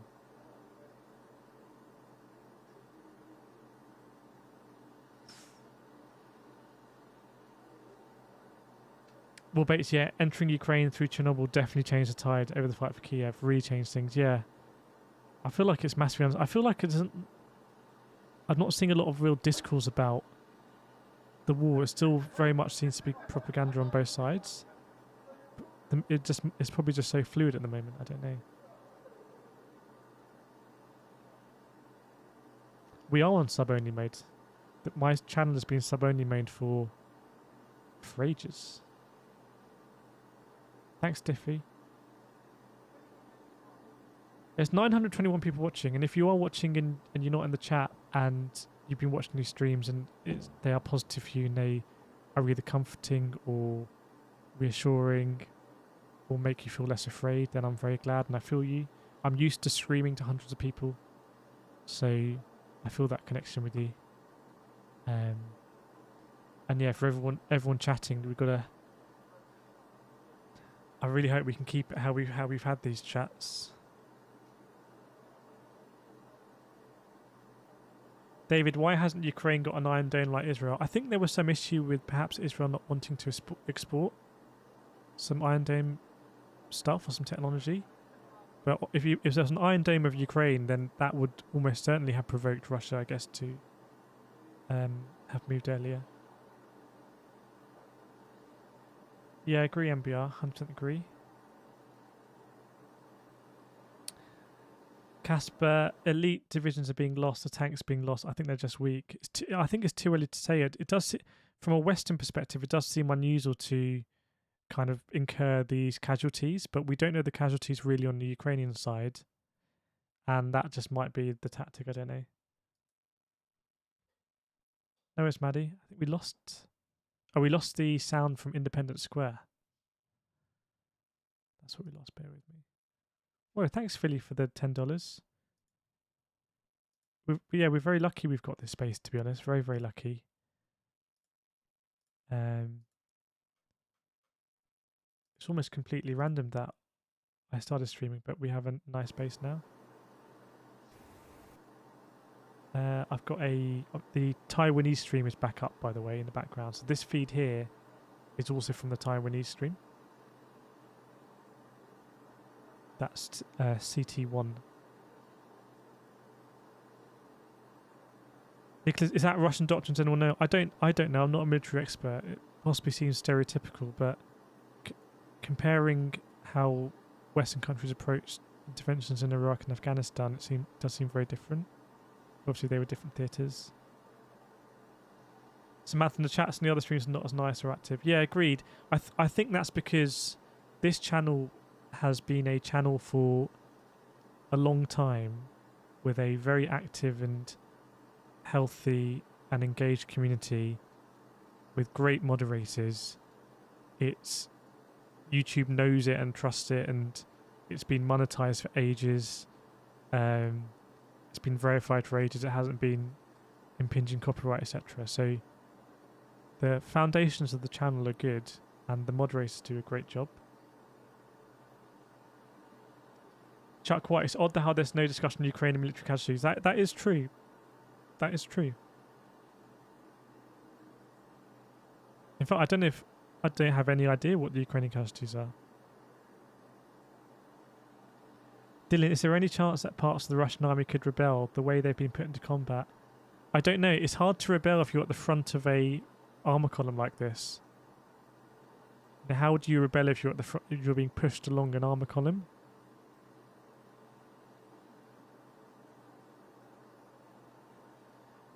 Plane takeoff from Minsk? Yeah, let's track it.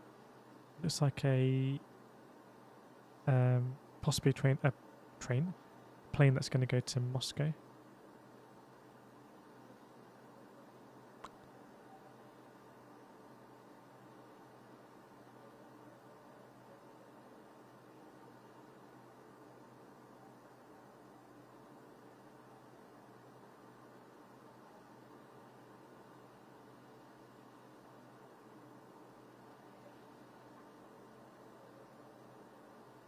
Ray, I've heard reports of refusal to enter Ukraine. Yeah, I don't know. Again, that's very important information, you think, morale-wise. Blake, surprisingly, this war brought me to channel, but I'm a huge fan of motorsport. Okay, so look forward to UG7 content. Nice. I've got to do a video tomorrow morning actually with possibly the biggest racing YouTuber in the world. We're doing a bit of collaboration. Galactic 30k convoy should be target number 1. This is the thing about the paradox, right? Because NATO doesn't want Russia to win this war. NATO wants to defend Ukraine. Doesn't want Russia to win. Like NATO Eurofighters or F-35s could, or strategic bombers could very quickly take out this convoy and other convoys and basically, stop the Russian invasion. But because collective defense is so strong, they can't afford to do that. They can't afford to do that. But I really do agree when people say blurring the lines, because, yeah, they're not sending in American pilots or UK pilots to do that, but they are providing planes for Ukrainian pilots to come in and fly out. So it's really blurred, isn't it? What's ultimately, how much difference is there?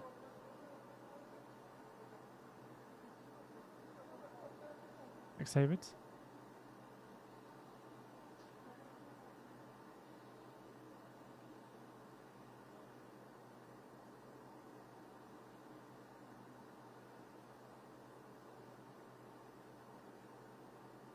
Eric, I don't know if Kherson will still be standing in the morning. Yeah, I mean, Kherson, which is down in the south, it feels like this is really strategically important for Russia to get this land bridge with Crimea. And I haven't seen too many reports of fighting at Odessa. I've seen anti-air being fired, but it seems almost like eerily lot of information coming out there. So I don't know if that's going to be a final push. Obviously, with this map here, I don't know how you feel if you're Moldova right now. Mikey, Russia is well known for its propaganda, but keep in mind the desire for likes and views on social. That is true, actually. That is a factor that is probably like I've never even thought about, but just the desire for people to get likes and clicks and make clickbaity things. And yeah, that's almost like a rogue factor. That's a good point. James, interesting. All these planes are country origin murdered. That'll be for tax purposes, I think, where the planes are registered. Cayman Islands, BVI's, Bermuda. Pedro, Putin will use atomic bomb? Almost certainly not. Rebel line, that convoy is also covered by S-400 setups in Belarus for some distance towards Kyiv. Yeah, so it's covered by AA. Really, we don't know the true losses for either side. That's true. We only see what we get given to us. I'm not sure about this. Yeah, we only see what's given to us, basically. That is true, Samantha. If you live in the UK, you see fighter jets going around all the time, especially if you live in this part of the world.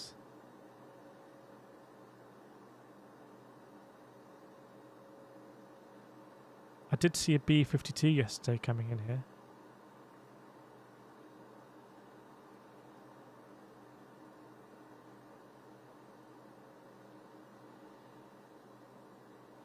Techno, apparently a Russian warship refused to fire on Odessa. Yeah, it's almost like there is a fog of war, and the information and the lack of information both contribute to the fog of war. Ultimately, there is a reality of what's going on, but we can't see everything, and to me it feels quite emotive how people feel, quite instinctive. There's just so much we don't know, and we don't have a right to know. It's not really important that we know. What's important that goes on the ground, but there's so much we don't know. So much we don't know. Thanks, Mark. Glad you're enjoying it. If you do want to see more of these, and you can hit that subscribe button. And I am streaming every night around 10 p.m. UK time.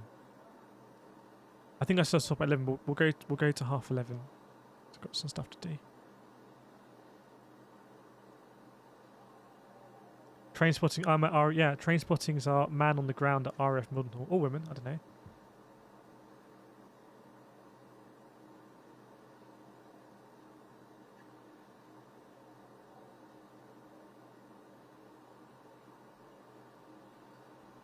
Well, how influential are the sports sanctions on Russia? Hard to tell, really, isn't it? I mean, they've been sanctioned in some way in the Olympics athletics for a while. Obviously, these sanctions are unprecedented. So, yeah, I don't know. It's almost like it's not about how severe they are or how they're received severely. It's how they're received in terms of, is this the West punishing Russia? Is that what the Russian population will think? Thanks, David. Keep us updated on that one. Welcome, Alexandru. I'm curious, does anyone believe that a single atomic bomb would be enough to motivate everyone to launch Doomsday? That's a very interesting point. And I always say when people say in chat, is there going to be nuclear war? I say, almost certainly not. But it would be interesting if Putin is kind of so off what is expected, like the West and Putin have such different expectations of what's acceptable. What if Putin wants to push it by pushing the boundaries? It's such a dangerous game to play. But yeah, I don't know. At the moment, like I say, in my view, NATO has really deemed what's going on at some level to be acceptable. At some level to be, not bad enough to go to the next level. And ultimately, the only way we'll know at what level NATO says, right, no, that is too much. At that point, it will be World War III. So we go through all these levels until we get to World War III. So you can say with Russia, there was Georgia, annexation of Crimea, the supporting of the separatists in Donetsk and Luhansk. None of that was the threshold. And now the full-blown invasion of Ukraine, still none of that is really the threshold to move militarily. So what is the threshold? And does Putin think he can push and ready to play Russian roulette, ironically? I don't know.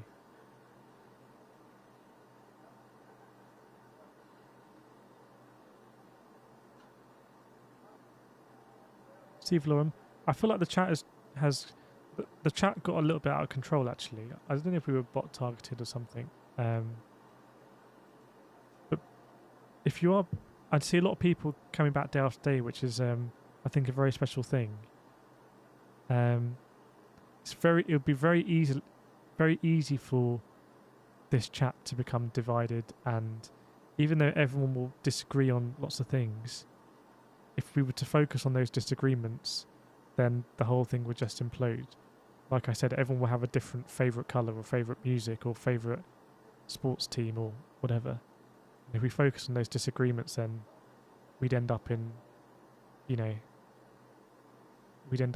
these kind of chats. And there's plenty of places we can go for these chats. I didn't really have a point. Yeah, I've got all the sources. To be honest, I haven't been checking them as much today. It hasn't been that sort of stream.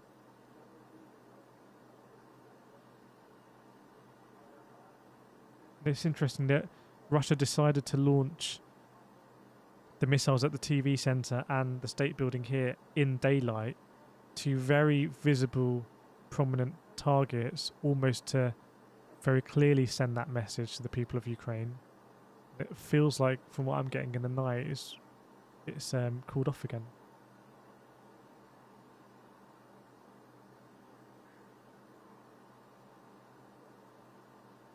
Thanks, James. Yeah, my favourite colour, I shouldn't say it, I think my favourite colour is actually red. Come at me, blue people. It's difficult for me as well because I'm used to doing sim racing. I have lots of alerts. I have lots of things that go off on my stream. Like animations, noises, subscription alerts, donation alerts, all this kind of stuff. And it's all fun. And so I have to, it's difficult for me as well. Rebel, and I think Putin will demand Ukraine stays at one. Dissenters will be imprisoned. He will deploy facial recognition technology to Chinese product and dominate the media. We'll see. We'll see. Design: Ukraine's air force, along with units of the army and territorial defence, destroyed a large military convoy near the city of Bashtanka in the Ukraine's south, Mykolaiv region. Yeah, the fighting there I think has been particularly bad.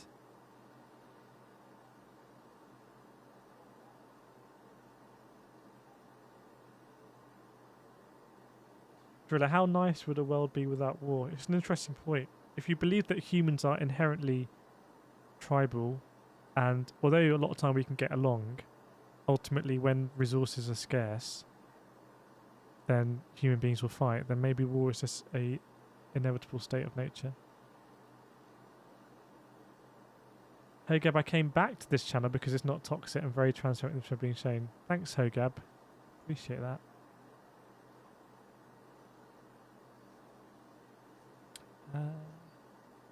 Enrique's piece, so what is going to happen with these MiGs? Are they going to do sortie?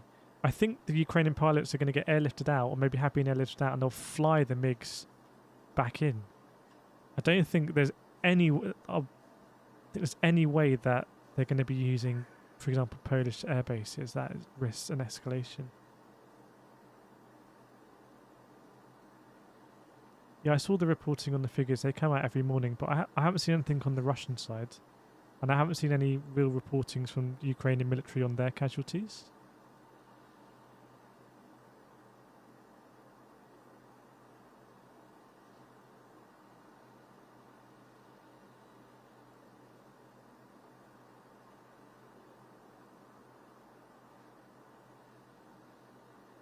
Marcus is complicated. One alternative is to fire. On the other hand, if NATO does nothing, then they're appeasing. Again, like I said, I don't think this is something that you see talked about really anywhere, but NATO has said that this is tolerable. It will tolerate this to an extent to not escalate it militarily. That's the thing with NATO. NATO can tolerate everything unless it's worth the world war. Another way of saying that is NATO will never intervene militarily unless it's worth the world war. Sorry. NATO will never intervene militarily unless there's no chance of it becoming a world war. Or it is a world war. Does anyone disagree with that? NATO will never intervene militarily unless it would never become a world war, or it's basically already a world war.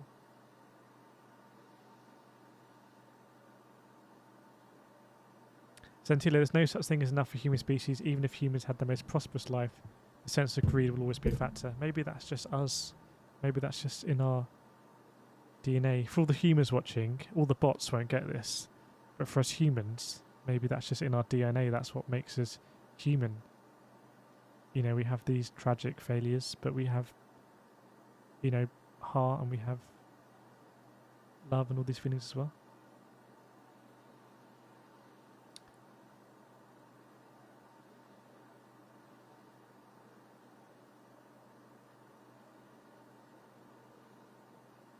Shows if we have rules for the stuff from the Cold War, we can send equipment trained proxies who can't shoot each other. Thing is, this isn't a proxy war, because Russia is one of the direct aggressors. Thanks to Eduardo for the $5. Belarus is performing the same actions. Yeah. Yeah, you're right. I mean, Russia has... The only proxy here really is Belarus.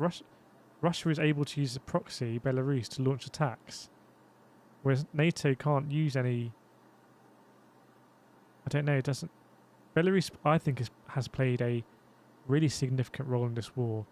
And when you look at the Belarusian president just showing these like war plans in a speech, almost grandstanding, trying to be very cynical, but trying to kind of appear relevant and important. Let's play the video. It makes Belarus look quite weak and trying to play up their importance. Like, a sophisticated military nation wouldn't do this, in my view. And I see this as a weak point of Russia, but I don't know. Be interested in many Belarusians in the 900 people watching.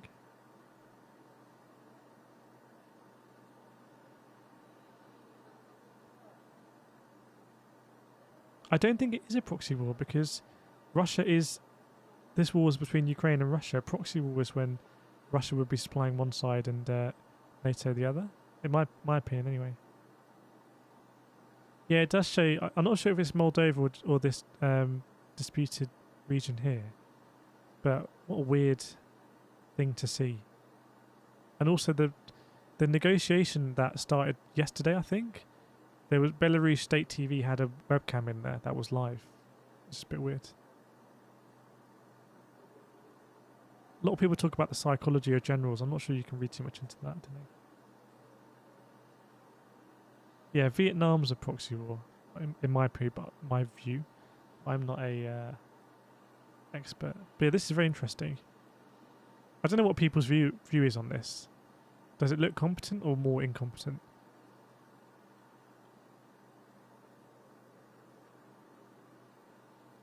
Just seems weird.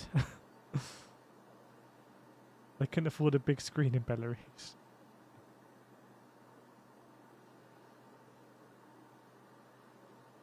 It's also interesting because obviously these are generals, these are experts in military strategy, and it's like he is lecturing the generals on the strategy. I don't know. Do I have translation? I don't have translation, no. It seems fake and staged. Right, chat, it's 11:30, so we're going to end it there. We started a bit earlier. We'll be back tomorrow. If you do enjoy these, then please do subscribe. If you like this space, and we'll try and continue it to be a space and continue to share our opinions and get more opinions in. And I do feel like there's a lot of...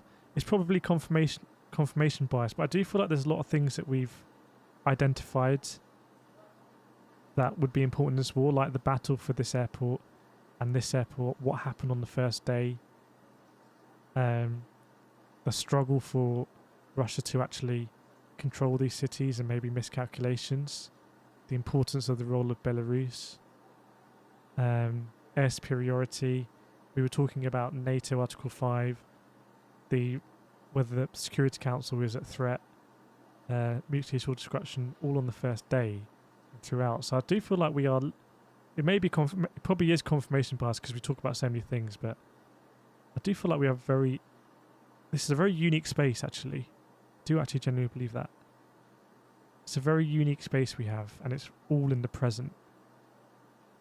And who knows what tomorrow will bring. But yeah, thanks so much, everyone. I'm going to go to our going to go to our members page. It's that time of the evening. If you've got any other streams that you recommend, then please share them in the chat. And we'll be back live on this channel 10 p.m. tomorrow. So if there's anything you want to ask or discuss, then there's a place you can do that with people that are speaking more and more. So I appreciate all of you, because this could, if I'd done this on the first day, and anyway, I was speaking about, if I'd done the first and it had gone really badly, then we wouldn't be doing these. But we're there now. So yeah, thank you so much, everyone. Appreciate all the very kind comments. I hope everyone is doing okay mentally, and maybe with these streams you can kind of switch off in the day and catch up in the evening or somewhere like that if you're in that time zone. But yeah, I will see you all next time. Let's go to that members page. Where is it? See you next time.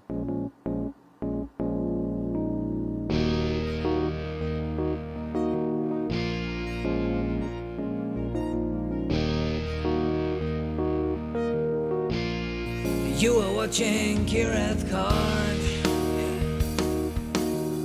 You are watching a Kyiv card. Is there excitement? Is there anger? Maybe curiosity? Well, just let us know your thoughts in the comments. Ask any question you might want to ask.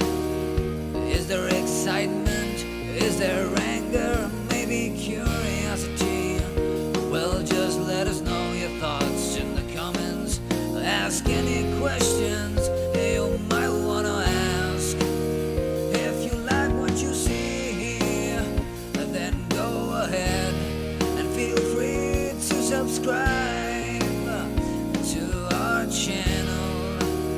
But if you want to see more and the blood's rushing in your veins, you can't wait till the next one, well then check the description and you'll find a link.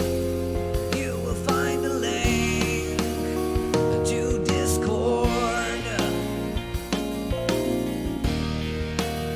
a link to Discord.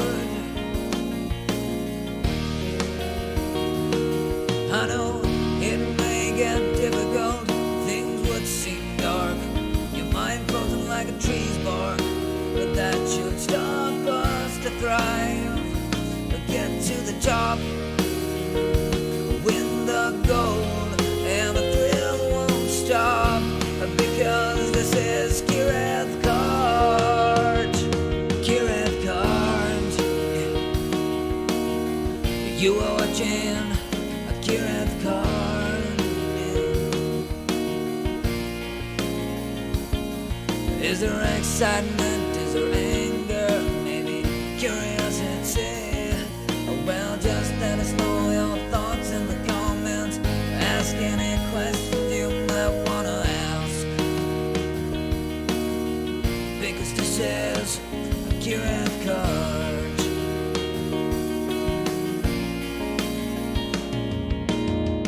With the speed on show, now you're gonna know how to get fast like a dart, just like Kyiv card.